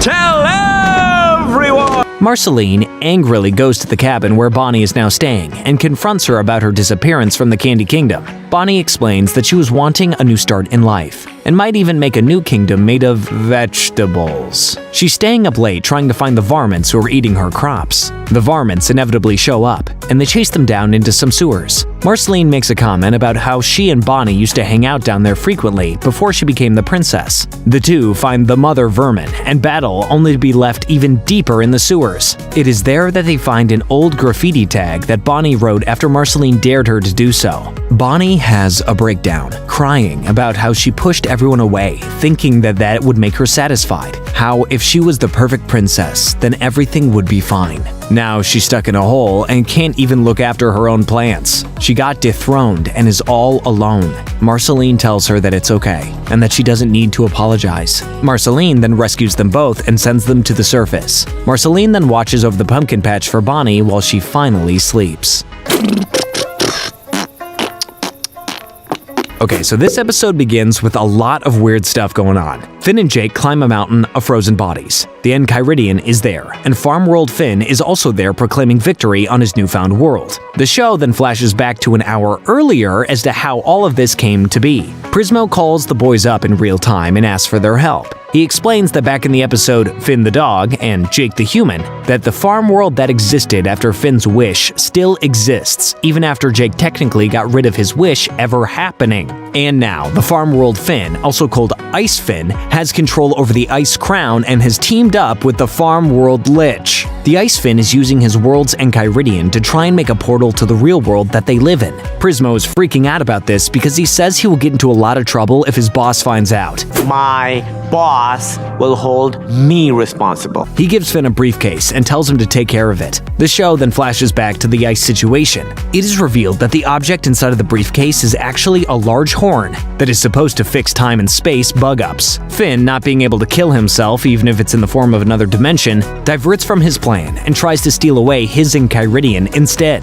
That's not gonna work, you guys! Don't walk away from the maid! No! Ice Finn then attempts to freeze the real Finn, but it is mostly unsuccessful due to Jake distracting him. Billy from the farm world warns him that something evil is coming. The Lich arrives. It is then found that Ice Finn is actually teamed up with the Lich and that everything was his idea. Ice Finn then freezes Finn and the Lich makes Jake fall asleep. After the portal is created, the Lich tells Ice Finn that he just used him to get closer to his end goal and that he will die. Angry at this, he takes away his Ice Crown gem and deactivates the portal. Meanwhile, Finn's grass arm awakens and saves Jake from death, and is also fighting for him. Finn then convinces Ice Finn to help him, and they both use the maid to get rid of the Lich. Prismo is happy, and Finn is glad he didn't have to kill his alternate self. Finn asks Prismo to help Ice Finn out, so Prismo makes it so that he never got the Ice Crown in the first place, and he ends up going back to normal. Wow, folks, that was a lot. Does anybody else need a breather?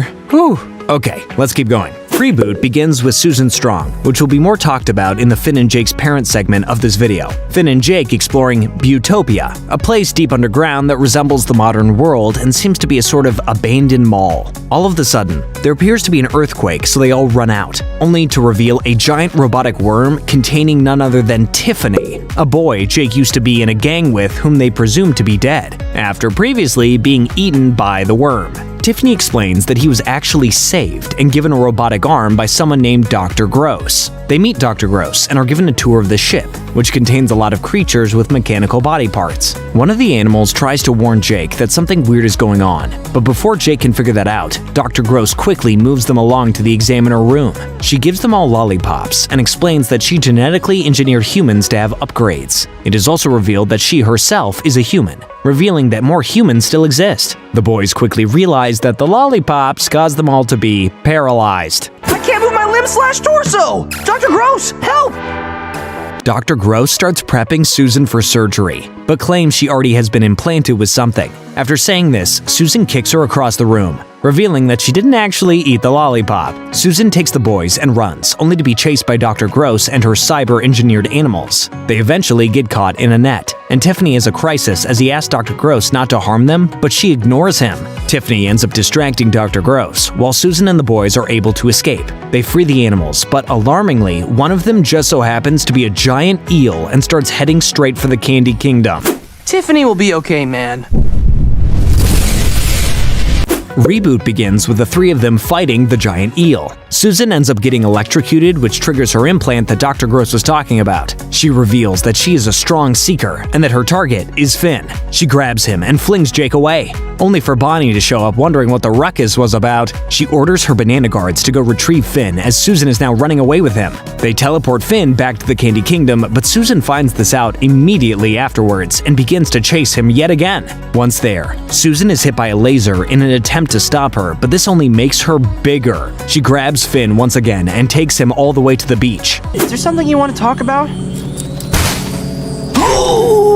It is there that Jake finds them and rescues Finn. Finn and Jake merge, making the Jake suit and fighting Susan. They end up knocking off the cyber part of her, and she returns to normal. It is then that Finn's grass arm starts acting up and actually completely detaches from him and morphs into its own human, Fern, leaving Finn armless. This is foreshadowed in a previous episode, Blade of Grass, that I covered previously in this section of the video. This episode starts with Bonnie telling Finn, Jake, and Marceline about her family. Around 800 years ago, Bonnie was lonely, and all she had was Nettie. As talked about previously, Nettie is quite antisocial and doesn't communicate like a normal person. Bonnie was lonely, so she decided to create her own family using the mother gum that she came from. She constructed Uncle Gumbald, Aunt Lolly, and Cousin Chickle. She was happy, and she finally had people to interact with to call family. But one day, Gumbald decided that he wanted to be in charge instead. He got the other family members to turn on Bonnie and created a dum-dum juice to make Bonnie susceptible to taking orders.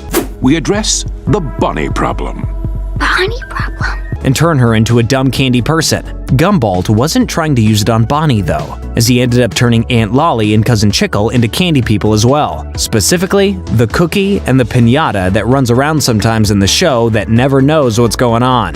Bonnie overhears their meeting about turning her into a candy person, and she confronts Gumbald. He then tells her that he's going to fix her as well and her dumb brother Nettie. Bonnie gets defensive and gets out her trusty pea shooter to protect Nettie and herself against Gumbald. She shoots it at his dum-dum juice and it gets all over him, turning him into the stupid bowl of punch character that is seen in previous episodes. The episode then goes back to current times. Bonnie notices that BMO's gauntlet has Gumbald's symbol on it. She starts flipping out and asking BMO where they got it from, and BMO responds with, "Him. I got it from the person on the gauntlet." The episode then ends. It is revealed that Gumbald has created his own kingdom, Gumbaldia, with him, Lolly, and Chickle being normal again. PB instantly declares war and preps the Candy Kingdom as such. Finn and Jake, not wanting conflict, travel to Gumbaldia to try and call it off. After rescuing Gumbald from a fall while he was showing around their island, he presumably decides to call off the war. In celebration, they dump juice from a celebration bucket all over Finn and Jake and tell them to go home and give PB a big hug from them and call off the war. Once Finn and Jake get back to the Candy Kingdom to alert PB of this, she instantly knows that they've been hit with the juice and wipe them off.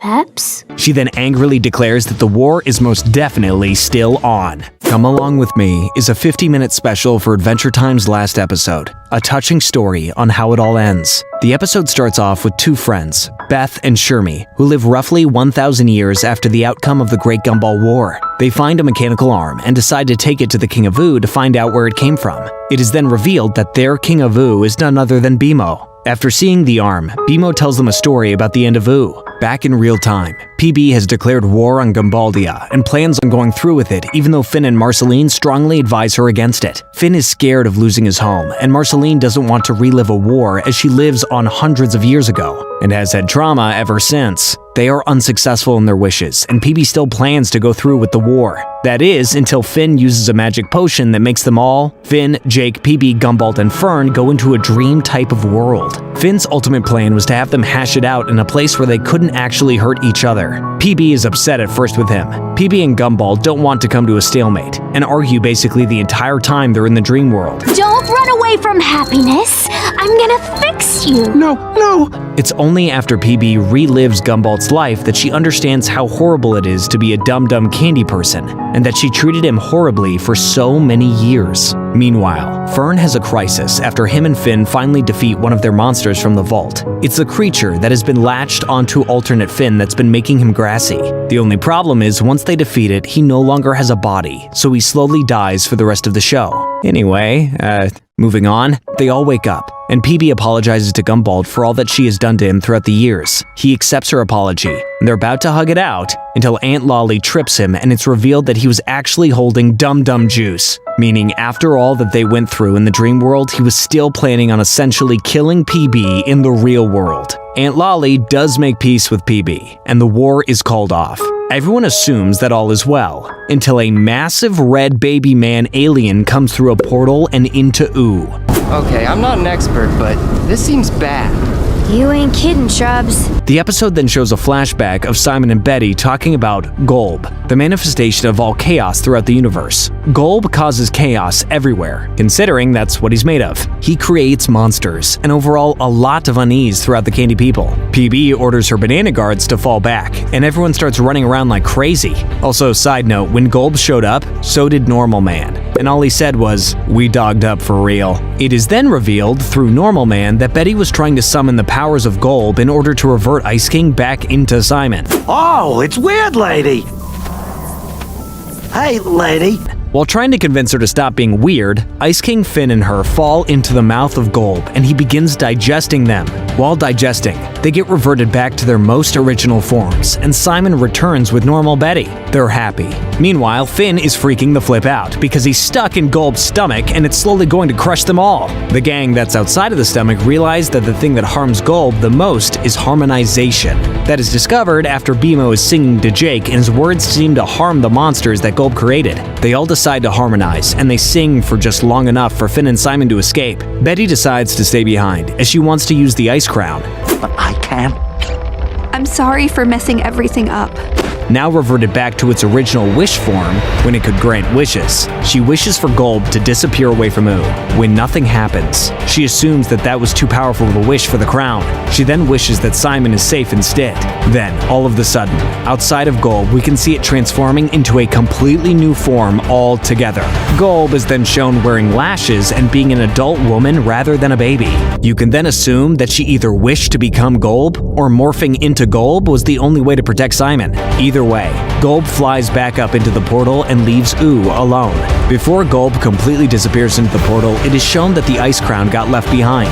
Gunter picks it up, and while Jake thinks he's going to wish to become Orgalorg again, he actually just wishes to become Ice King, which nobody really has a problem with, especially since they have Simon back. The show then cuts to the future, and the boys are quite confused as BMO kept referencing the story as the end of Ooo. But nobody really died and nothing catastrophic happened. Their questions aren't really answered though, as BMO continues on with the story. He talks about how his friends lived out the rest of their lives. It's also shown that Finn buries the remainder of Fern in the spot where their old treehouse used to reside. It got blown up in the war. With the knowledge about the tree that supposedly grew a sword on top, the boys go to that place and climb the massive tree. He then holds up the sword just like Finn has done in every single video introduction, and the show ends. It then shows Finn and Jake talking to a massive hole in the ground who asks if they want to hear a song. They say yes, and the hole sings the iconic "Come Along With Me" song that has been playing in almost every outro of the show. There is then a long montage showing everyone growing up and living out their best lives. Side note, I think it's up for interpretation, but personally, I believe that BMO kept saying that it was the end of Ooo because it was the end of all of his friends as he knew them. They all grew up and are gone now, so BMO is the only one left to tell the tale of the end of an entire era. Side note, Marceline and PB totally smooch. The ship is confirmed. The ship is confirmed! During the battle, Marceline freaks out and thinks PB died, which causes her to go full demon mode and rescue her. She then confesses how much she cares about PB, and they hug and kiss. Anyway, folks, that was a wild journey we just went on together. This was by far the most fun that I've had making a video, and I hope you all had fun coming along in this adventure with me. Thank you for listening. It really does mean a lot to me. Please like this video and subscribe if you want to hear more Adventure Time lore in the future. There is an infinite world inside this show, and we've just scratched the surface of all it has to offer. So now you know the main story, but let's get into the Adventure Time spin-offs, which kick off with Distant Lands. In BMO, the first episode of Distant Lands, BMO's cruising through space on a super important mission to make Mars livable when they bump into a weird little eyeball robot who they name Olive.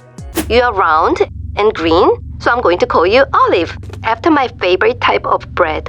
Next thing you know, Olive warps BMO's ship to this busted-up space station called the Drift. BMO meets Y4, a scrappy little rabbit kiddo who's all about selling BMO for spare parts to impress her tough parents. But Y4 starts vibing with BMO and decides she's now Y5.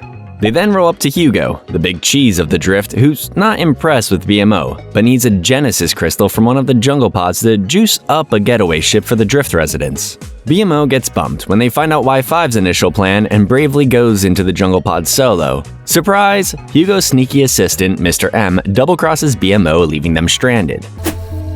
No, BMO always bounces back. Y5, ignoring her parents for once, teams up with a robot named CGO to rescue BMO. CGO spills the tea. Hugo's a runaway from Earth who stole tech from the Drift natives and only cares about saving his own skin. Y5 and BMO race to stop Hugo, exposing him. He jets off in his ship anyway, but BMO comes up with a plan to cut the power and save the Drift. Everyone works well together, but Hugo still manages to steal most of the resources. Y5's folks finally say sorry for not trusting her, and the Drift folks then decide to rebuild. Hugo's all alone, and suddenly Olive pops out next to him. BMO then grabs a space lard, flies back into space, and crash lands on Earth. BMO ends up near a familiar treehouse, and we see Finn and Jake as little kids, marking this BMO's origin story. How crazy is that? In Obsidian, we visit the Glass Kingdom, home to the fabulous glass people. Apparently, magic lightning struck way back, creating this sparkly paradise in the middle of the desert. For centuries, the glass folks have been chilling, using the furnace on a mountain to fix their cracks. But everything changed when a fire-breathing dragon attacked. Enter the hero, Marceline, belting out a tune that sent the dragon running. Centuries later, the glass people are still singing Marceline's song, with totally butchered lyrics every year to keep the dragon, now named Malto Larvo, at bay. But get this, Glass Boy, a young glass dude with a crack on his head and a massive Marceline fanboy, thinks Larvo's dead, and wants to use the furnace to fix his crack. Of course, nobody believes him because, well, he has a crack in his head. He sneaks into the furnace, only to find Larvo very much alive. He accidentally lets Larvo loose, but gets caught. The royal advisors are ready to throw him in the slammer, but Glass Boy insists Marceline can save them.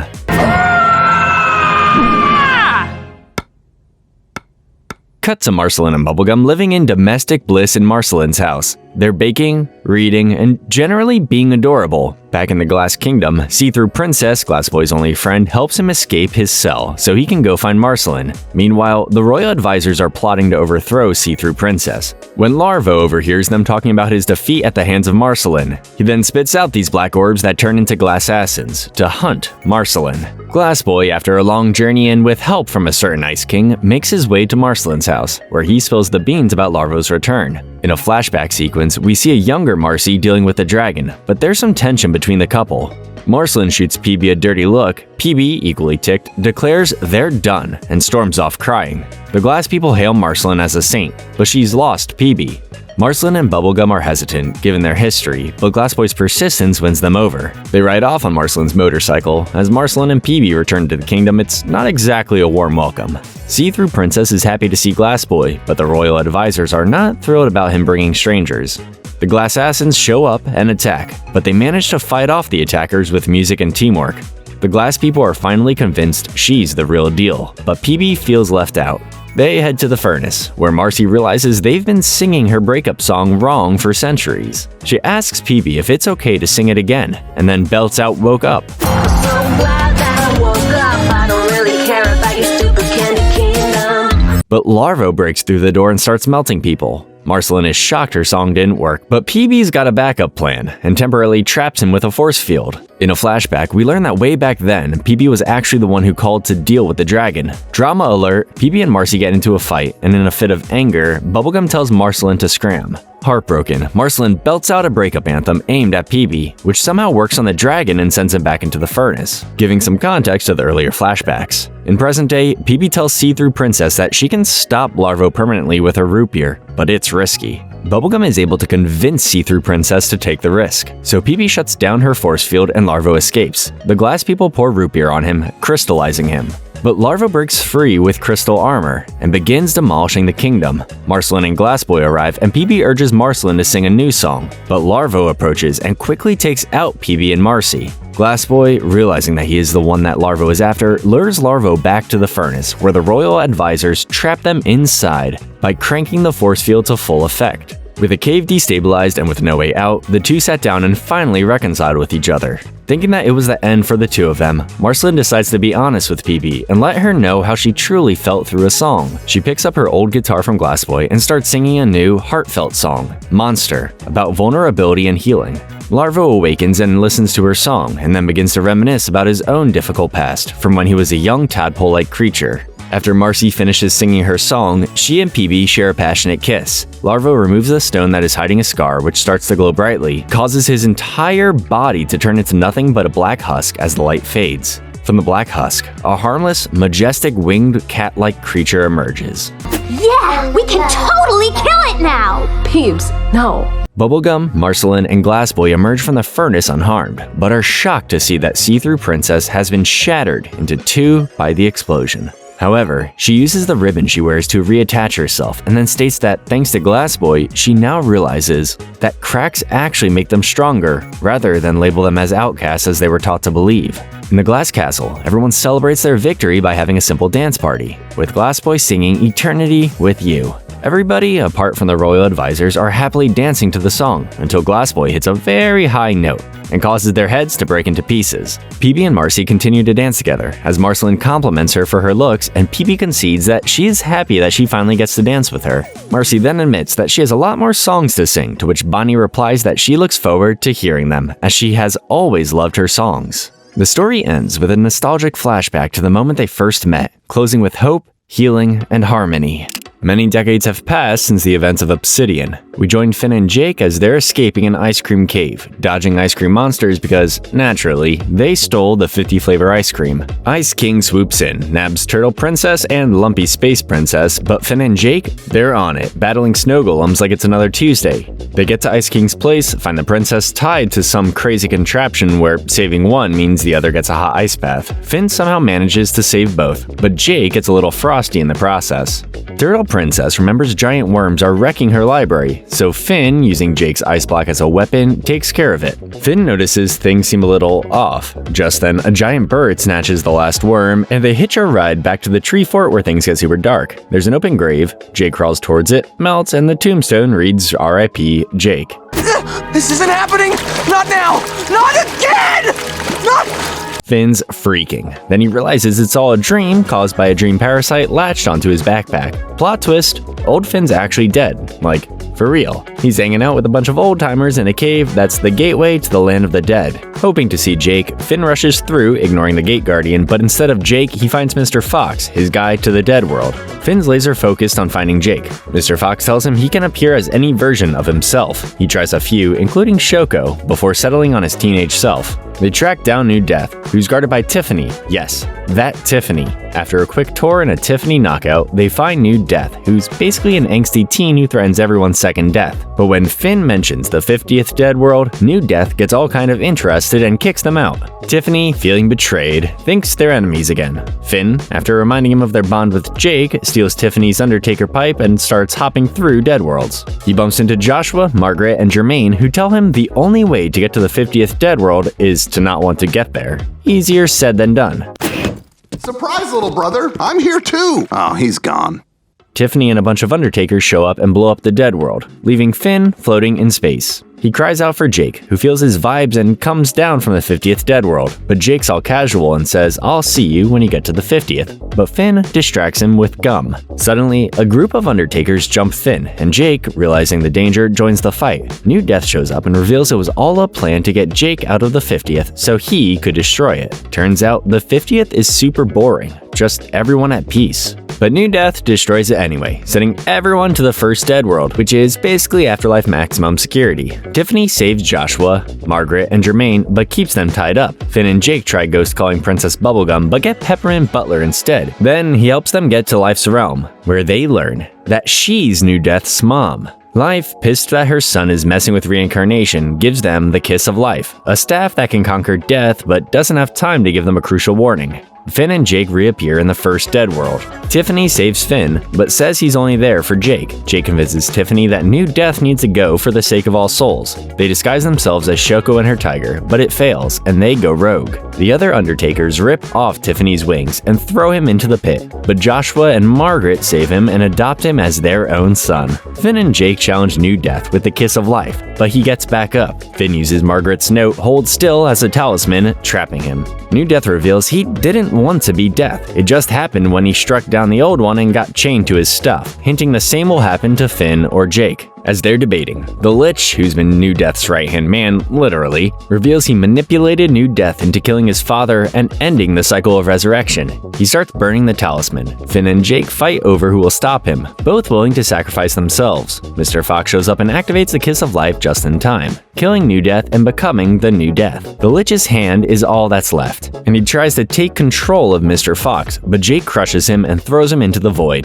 Mr. Fox grants everyone passage to the other dead worlds. Finn and Mr. Fox say goodbye to Joshua, Margaret, Jermaine, and Tiffany. Finn tells Jake he was just waiting to die so he could be with them. Finn asks to be reincarnated. Jake decides to stay in the 50th, but then changes his mind and joins Finn. Because it's great being alive with you. They fist bump one last time, finding themselves together again. What a ride! So, in Wizard City, we open on Abracadaniel, just vibing and dusting trophies at Wizards, Wizard Hogwarts basically, when Choose Goose crashes in, hawking some sketchy moisturizer like it's a Black Friday deal. He takes a big ol' gulp from the fountain, and boom! Explodes into feathers. The mystery buyer snags his cart and vanishes. Suspicious? Extremely. Enter Baby Peppermint Butler, who gets conned out of his books by a bard wizard's song, and then that guy straight up yanks his head off using dark magic and survives. Naturally, this draws attention from 3 local jerks, Spader, Blaine, and Larry, who hassle a girl named Kadebra and start grilling Pep about being Peppermint Butler's kid. He denies it, obviously, but the wizard police, because that's a thing, show up, and it turns out Blaine's uncle is one of them and lets Pep off with warning. Next up, Magic School auditions. The trial? Light a candle with magic. Spader and his goons ace it and get the Salamander rank, aka the top tier.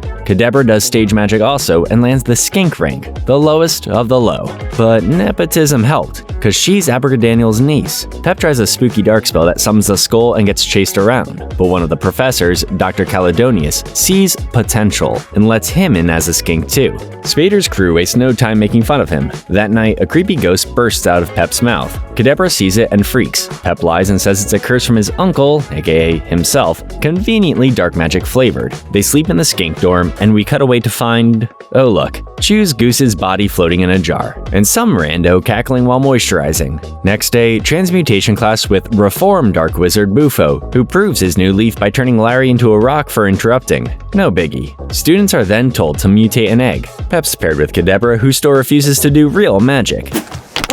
How am I supposed to achieve greatness with everyone against me? Meanwhile, Spader keeps showing off and getting under Pep's skin. At a coffee shop, Kadebra helps Pep make their egg sparkle. Cute. Then Spader rolls in and smashes it. Not cute. Pep's ready to snap, and the ghost inside eggs him on. Pun intended. But Blaine overhears. Later, Spader goes mysteriously missing. Bufo claims Spader went on a soul-searching journey, but Blaine's not buying it. Pep gets Spader's spot in class after showing off their egg until it explodes and he's demoted. Blaine starts connecting dots, so Pep and Kadebra try a spell to locate Spader. Pep, in a huff, stumbles upon Dr. Caledonius burying fake relics to make kids feel special. Super normal teacher behavior. She comforts him, and Pep decides time to frame Bufo for Spader's disappearance. But surprise, Bufo's already dead, with a cup of mystery goo next to him. Blaine arrives with receipts, Pep's photo album blowing his I'm Not Peppermint Butler cover. Cue dramatic arrest. Kadebra's shocked. Pep escapes with her smoke bomb, obviously. While everyone hunts him down, Kadebra and Caledonius use a locator spell and find him hiding in a dumpster. Kadebra promises to help prove he's not the villain. Pep shows the mystery cup. An ant drinks from it and explodes.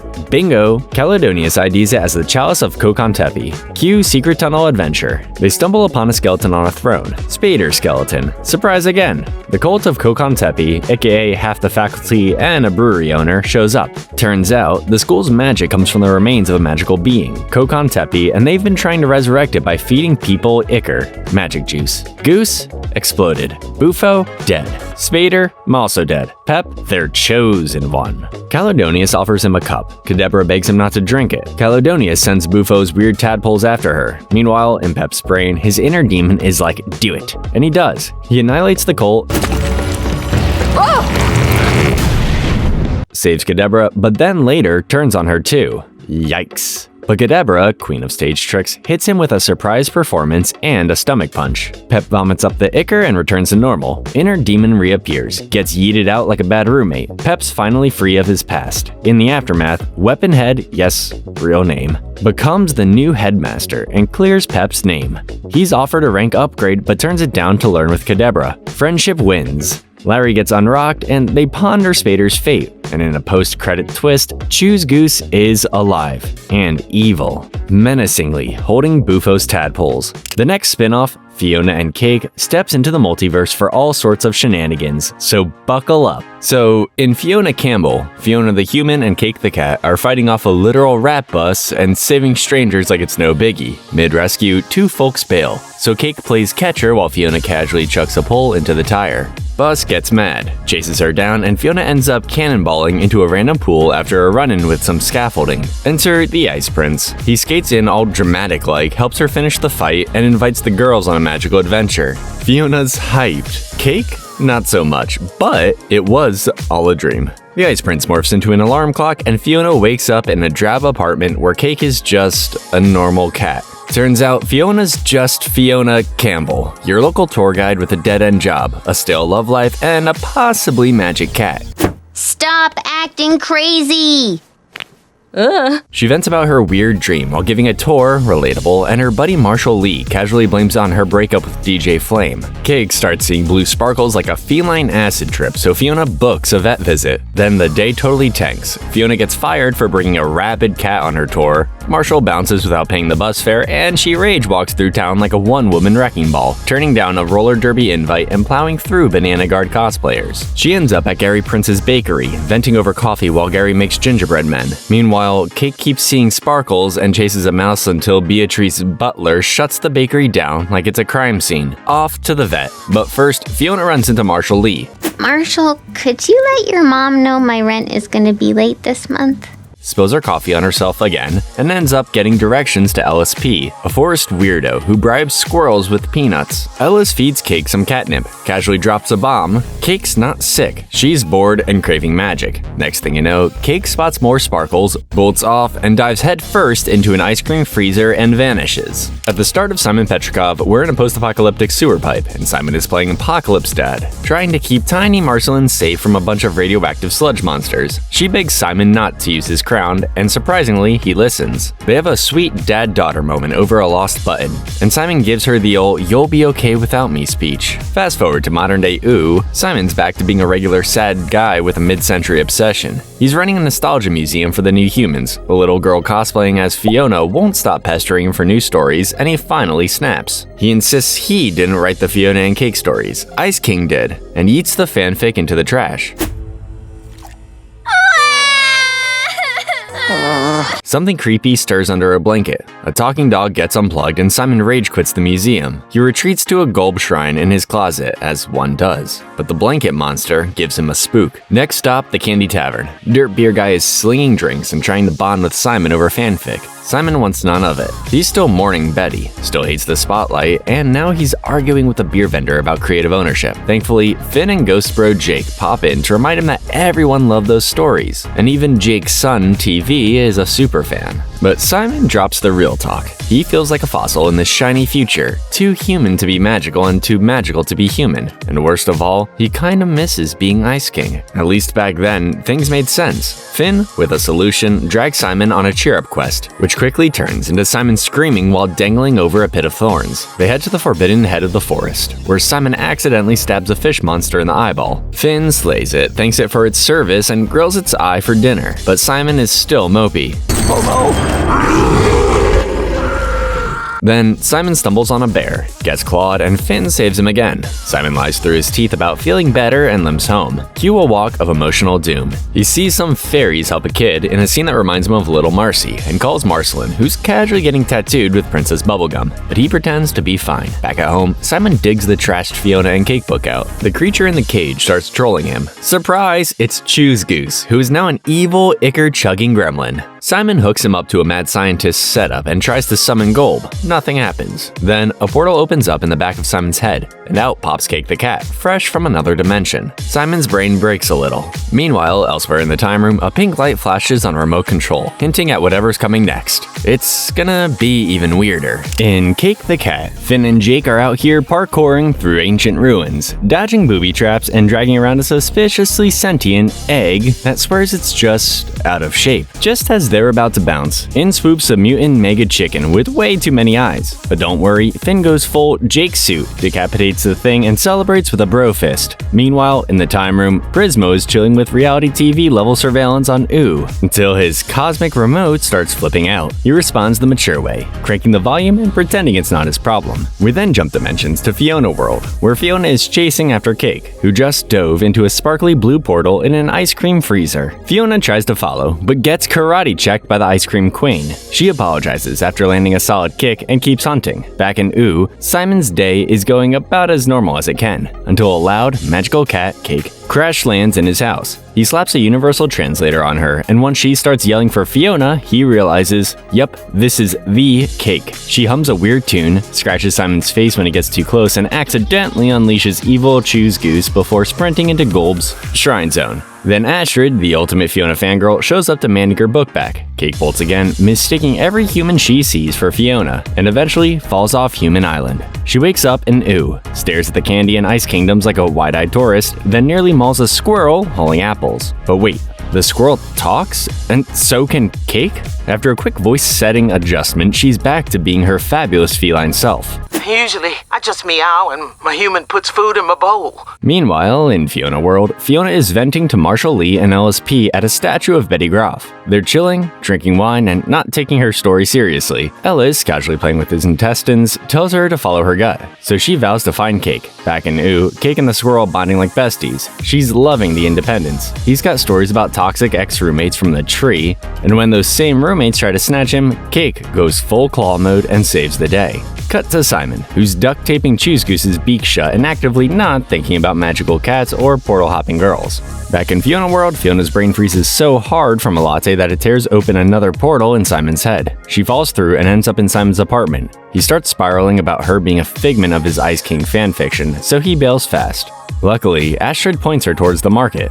Fionna zooms in on a hoverbike, finds Cake in a mess, and saves her furry butt. They reunite, Astrid fangirls hard, and just when it looks like we're about to kick off a magical adventure, Prismo teleports them out of Ooo, leaving us all hanging. So we kick things off in a cozy little tea house where a suspiciously intense customer is sipping tea. The shady customer then transforms into Scarab, a celestial auditor type who's basically the IRS of the multiverse. Cut to the time room, Prismo's hot tub hangout. He's brooding while his remote screams with multiverse alerts. Wyatt's trying to make a wish, but the noise is too much. So, in a move that will definitely backfire, Wyatt wishes for silence. I wish it was quiet enough to think! Wish granted.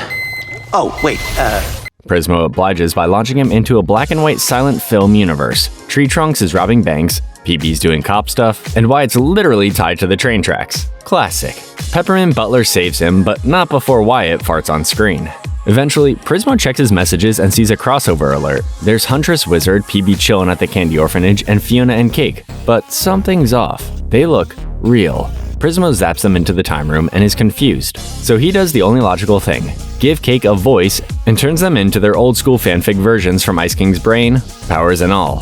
Prismo's now panicking about how they even got into Ooo. He tries to mind melt with Simon but gets zilch. So he just straight up pulls Simon out of the shower, throws some clothes at him and demands answers. Simon confesses he was trying to summon Golbetty again. Fionna and Cake are super confused until Prismo gives them a guided tour of the multiverse. Farm world, weird geometrical places, flapjack, you name it. Turns out Prismo made Fionna and Cake back in the day because he was bored and lonely. But now, their world is a dull, magic-free zone because he stashed their illegal reality inside Ice King's brain, which got cured. So, the magic? Poof. Simon is understandably pissed about being used as a comic storage locker. Dang, from fun wizard to sad loser. Prismo tries to play it cool, which is, of course, when Scarab comes to knocking. Prismo freaks, clones himself and sends one version to stall Scarab with some nonsense about battery replacements, while the other sneaks Simon, Fionna, and Cake out the back. On the run, Prismo explains Scarab is a god auditor, and if he catches them, it's multiverse jail for everyone. How about shorts, huh? What?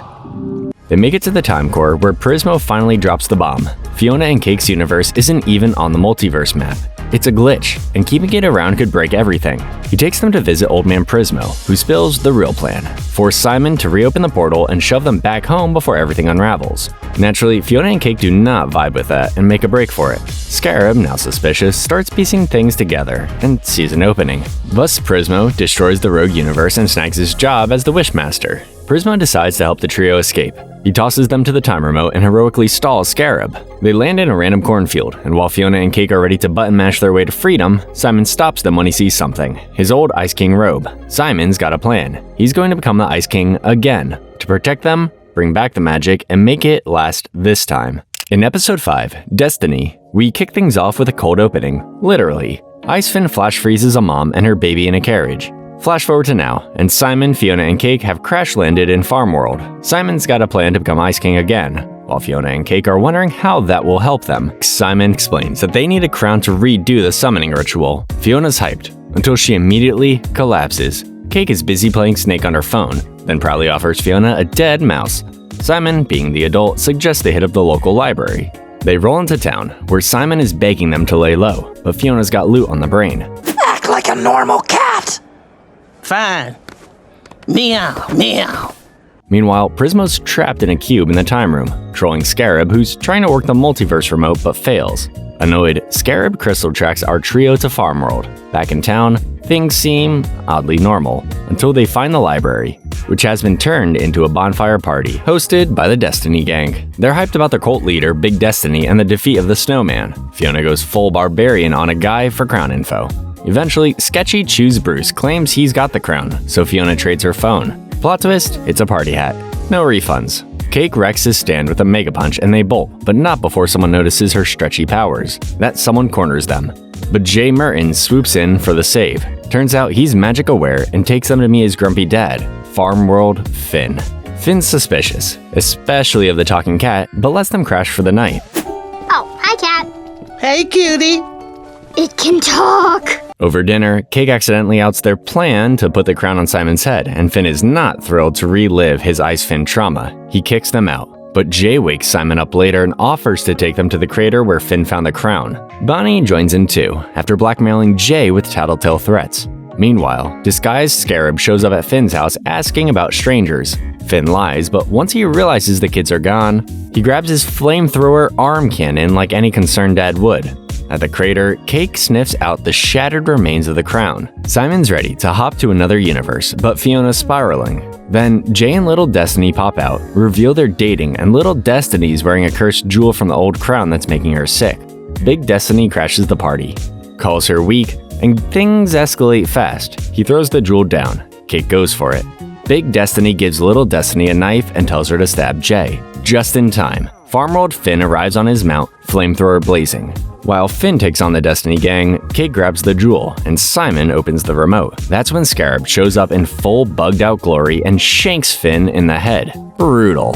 Simon slams the jewel into the remote and zaps everyone out of there, except Scarab grabs his leg and tags along. Just another day in Farm World. In the Winter King, Simon, Fionna, and Cake land in a literal ice kingdom, hotly pursued by the ever-annoying Scarab. Enter the Winter King, who's basically an icier, glossier Simon with chill vibes and an ego to match. He freezes the Scarab and invites everyone into his snow-themed Airbnb. Cake tries to swipe his crown, but gets caught by buff ice guards. Fionna, clearly enchanted, tells Winter King that she's been dreaming about him. He shrugs it off and then flexes with a musical number about how he conquered crown madness with manifesting. He even offers to duplicate the magic crown.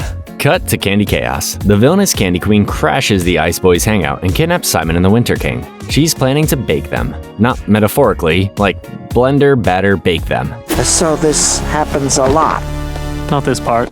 This is an escalation. Eventually, Fionna saves Simon and the Winter King, and there's a dreamy kiss. Aw. But wait, the crown fizzles out mid-smooch, Winter King reverts to crusty Simon and dusts away. Literally turns to dust. Everything he built melts. Candy Queen turns back into Princess Bubblegum, and Simon apologizes on behalf of his messed up alt self. And PB thanks Fionna with a cheek kiss and a magical lollipop. Fionna, however, is spiraling. She feels like maybe she ruins everything. Then Scarab shows up again, dropping villain one-liners and trying to erase her from existence. Fortunately, they teleport out just in time. Again. In this new babyverse, Simon tests a new crown, which squeaks like a dog toy. Useless. Fiona's still beating herself up about hurting Candy citizens in the last universe. Simon reassures her and promises the next stop will be the one. Cue emotional fist bump. Even baby Finn joins in. In The Star, we kick things off with baby Marceline dodging gross zombie-like oozers, only to stumble on dead Simon Petrikov. Yeah, alternate reality, spooky edition. She nabs his shoe like it's a collector's item and bumps into a super shady figure. Meanwhile, Fionna Cake and our OG Simon get zapped into this vampire apocalypse world where everything's sunless and grim. Cake's loving the chaos, but Fiona's spiraling from Candy Queen guilt. Still haunted by the Candy citizens she accidentally unalived. Simon mentions that they only have one more dimension hop left, but before any decisions can be made, vampire attack, Cake goes feral on them, while Simon DIYs some stakes. Fionna, she tries to get in on the action, but fails. Then, Rain of Holy Water, and Soldier Princess Bubblegum, gas mask and all, rolls up, calling them Death Wishers, and recruiting Cake to help her kill the Vampire King, who's using Simon's crown to block out the sun. Yep, we've got a vampire dictator on our hands. Bonnie shows off her Peppermint Deathmobile and her war buddies, Martin and Huntress Wizard. The plan? Garlic bombs, aka Garbos, to blow up the Vampire Palace. Only problem? Marceline, now known as The Star, is a total menace and just murdered Martin with a soul suck. Rude. Oh, and surprise, baby Finn's still tagging along in Fiona's backpack, giving zero warning before popping out like an adorable Jack-in-the-Box. Oh, I love this little guy. Cut to Scarab, still mad he can't catch Fionna and Cake. He decides to stop chasing and just wait at the crown's location. But Prismo, still trapped, roasts him with a zappy one-liner. Fionna takes Martin's spot on the mission, while Cake shapeshifts into a tank. They infiltrate the palace, plant garlic bombs, and witness Marceline doing some casual vampire genocide. Simon is sad because this version of Marcy is a literal monster, and Fionna suggests it's because she grew up without him. Oof. Bombs go off, but nothing happens. Clouds stay put. Vampire King appears, holding Huntress's lifeless body. Marceline flies in to roast Bonnie again, and Simon tries to lecture the Vampire King. He's promptly yeeted off a balcony, but Fionna swoops in mid-air for the save. They try stealing the crown, wrestle over the remote, and break it naturally. But Fionna slams the button just before the Vampire King can chow down on Cake. You're kinda hot, but you have chicken feet. Meanwhile, Marceline and Bonnie keep fighting, both having chances to end it. But nope, they fall off the hive together in a poetic if I go, you go moment. In Jerry, Simon, Fionna, and Cake are lost in yet another messed up universe. Cake's mad because Fionna yanked them out of Vampire World right before she could yoink the crown off the Vampire King's head. And guess what? The remote's fried. No magic goober home. Meanwhile, Scarab's boss Orbo rings him up, and Scarab's all sweaty trying to tattle on Prismo's bootleg dimension.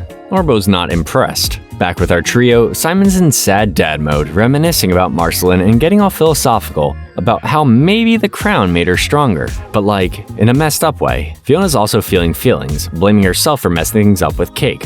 Then, Simon launches into the How I Met Your Mother story. He met Betty at the library. I touched his hand in the library once. She believed in his weird wizard junk and even ditched a trip to Australia to go relic hunting with him. Sudden jump scare. Turns out the screeching was BMO in the ruined treehouse. He's clueless as ever and leads the crew to the soggy remains of the Ice Kingdom. Cake ditches Fionna to hang with him because priorities. Simon keeps the Betty tale going. In the ruins, they find the old tapes of Ice King being, well, Ice King. No crown in sight. Every night I hear that blasted foghorn moaning like a man. But maybe the remote can be fixed? BMO thinks maybe PB can fix it. He also casually drops that everyone turned into skeletons, and now Jerry lives here. And oh yeah, he can't fix the remote. Cake has a meltdown, Fionna cries and bolts, and Simon drops another Betty story. BMO is so moved, he offers to sacrifice his robot heart to power the remote. It fizzles. BMO reverts to a plain old alarm clock. R.I.P. They bury him, have a moment, and decide to go tell Jerry the bad news. They find a pit that supposedly belongs to Jerry, but plot twist, Jerry is the Lich, who immediately paralyzes them. Scarab, meanwhile, gets teleported by Orbo and tattles about Prismo's multiverse shenanigans. Orbo's ready to nuke him just for being annoying, but Scarab's boss steps in. Back in Lichland, Simon breaks the news. Jerry's the Lich, and he actually won. Fionna finally fesses up. She found the crown earlier, but hid it because she didn't want Simon going full Ice King 2.0. Simon decides to sacrifice himself anyway and starts the ritual to send Fionna and Cake back into his mind. This actually interests the Lich. The portal opens, Scarab shows up, and Simon's ready to say goodbye to his sanity. But then, a memory of Betty kicks in. The ritual supercharges, and boom! Simon and Scarab get yeeted into Golb's world, leaving the Lich just standing there, confused. In Casper and Nova, Fionna wakes up thinking her world's fixed thanks to the Ice King's crown. But nope, everything's off. Gary's morphed into a literal monster, Marshall's turned into a vampire who's allergic to sunlight, and LSP's got spaghetti guts? Yeah, that's a thing now. They dash back home, only to find a seriously messed up Simon chilling in their freezer. Suddenly, Fionna wakes up again, this time on a normal ice rink. Cake's annoyed because she had the same weird dream. They met up with Gary and Marshall Lee, now a cute couple, and things are actually looking up. Fionna spills that their world is basically all inside Simon's head and about to get a magical reboot. Gary and Marshall don't believe her until Cake accidentally flexes her powers. Meanwhile, in Golb's dimension, Simon's just vibing when he spots the Lich praying to Golb. Confused because world destroying apparently made him lose his mojo. In succeeding, I lost all purpose. Enter Golb Betty, who's pumped that Simon's accidental spell actually worked. She turns the Lich into some random blob and then, zaps Simon when he tries to explain himself. Flash forward to a distant future in Ooo, where Shermie and Beth are busy tagging Gibbon's palace, because why not? Shermie suddenly goes all possessed, cause Golb Betty's magic is shoving Simon's mind into Shermie's body. Simon freaks out, tries to convince Beth he's from another universe, and she's surprisingly chill with it. Back in Golb's dimension, Scarab tries to attack Simon's body, but Golb Betty squashes him into a bunch of tiny scarab bugs, one of which escapes into Fionna's world. Over there, Fionna and Cake fill Gary and Marshall Lee in on their universe's drama. The couple's worried about their relationship surviving all this multiverse madness, especially after Cake drops the bomb that their otherworld selves were ready to kill each other. Suddenly, the gang is swarmed by those pesky scarab bugs. Fiona's crew captures the scarab bugs while Prismo rants from his Q prison about needing to help. Back at Fiona's place, they realize Simon's still alive. In the future, Beth and Shermie hit their reading spot under the fern tree. Simon's convinced the book they found, Ancient Artifacts, has the crown's secret, but turns out it's just a game. Fionna, worried sick, decides to jump back through the portal to save Simon, and the gang tags along. Meanwhile, LSP wakes up, frees the scarab bugs, and gets attacked. Just as they're gearing up to leave, boom! Their apartment explodes, and guess who's standing in the rubble? The fully formed scarab. Yikes. Beth and Shermie, aka Simon, are chilling with their holobook, and Simon's losing his mind because obviously the crown's impossible to grab. Then, out of nowhere, Pawn Swan, who Simon mistakes for Choose Goose, swoops in, taunts them, and jets off. Simon's laser focused on stopping Scarab, while the real Shermie's stuck in Simon's brain, playing video games. Meanwhile, in Fionna World, Scarab is not happy, unloading on Fionna and Cake for wrecking every universe they visited. Cake, the genius problem solver, cracks open Scarab's crystal multi-tool and releases a bunch of Scarab's captives, like Zababy and Perry, the living island of Insight, to fight back. Scarab kills some, then throws himself into the chaos. Gary, Marshall Lee, and Hunter try to fend off Scarab, but the villain snatches his multi-tool back and starts seriously trashing Fiona's world. Cake goes full kaiju mode, but quickly realizes she might have bitten off more than she can chew. Fast forward, Simon and Beth reach the crown-finding part of the holobook. Then, Simon gets booted from Shermie's body and poor Shermie's left confused, while Cake is wiped out from battling Scarab. Gary and Marshall Lee try fighting Scarab with cookies and killer tunes, while Fionna cries out that maybe she was wrong and her world should just stay as it is. Over in Golb's dimension, Simon has a heart-to-heart with Golb Betty, admitting he held Betty back from chasing her dreams.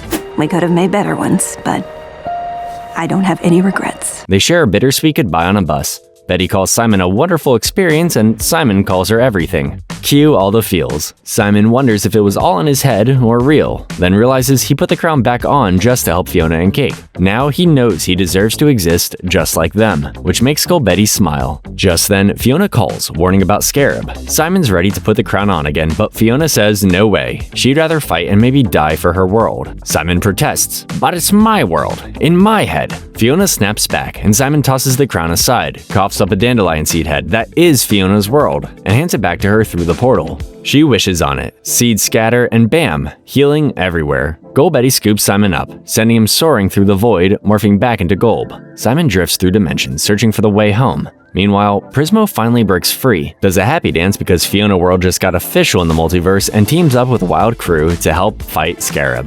Back in Fionna World, Scarab rants that they've been living in a fake bubble and now face real bad stuff. Fionna and Cake trap Scarab in one of his own egg traps, fix their world, and welcome their alternative universe friends to stay. Cue montage. Fionna World gets patched up, Simon enjoys normal life in Ooo, keeping in touch with Fionna. I'll show you how to use my character creation program. Scarab gets a demotion tidying the time room, and Fiona's happily tending the park with Hunter, proud of her normal world. To finish things off, let's cover the Adventure Time Minecraft special, called Diamonds and Lemons. Well, buckle up. So it kicks off with Finn knee-deep in a zombie and spider brawl, all for a bucket. His gear, total garbage disposal. He hightails it back to the treehouse, dodging Lemon Grab 3 on his lemon planting mission. No growth! Next thing you know, Finn's riding a minecart to Jake's diamond mine. Jake's chucking diamonds into lava and Finn's losing it. He's on a mission to make 1 diamond count. Meanwhile, we see Lumpy Space Princess, Ice King, Gunter, an ancient sleeping magi of life-giving, the griefing A-team, plotting to prank Finn and Jake. Ice King's slacking, and LSP's threatening to boot him if he doesn't grief soon. Finn's diamond quest leads him to Marceline, who's busy building a skeleton windmill. Instead of windmill advice, Princess Bubblegum steals his diamond and makes a firework. Then, she and Marceline give Lemon Grab saplings and bone meal. Desperate, Finn hits up Tree Trunks and Mr. Pig for an apple pie, but settles for pumpkin. But the carrot on a stick Mr. Pig ride gets ruined by an Enderman. A whole day passes, Finn stuck in an Enderman stare down, and LSP's beauty sleep gets interrupted. Her complaining chases the Enderman away just in time for Ice King to steal Finn's pumpkin and become the Enderman's new target. Lemon Grab's lemon tree turns into an apple tree, which Tree Trunks is happy to collect. Finn shows Jake the loot from his adventure and launches the firework at the cave roof. Finn ends the episode with a philosophical speech about hard work and beauty. So that ends the entire Adventure Time story, spin-offs and all. Let me know if you prefer the OG series or one of the spin-offs in the comments, and I'll see you in the next one.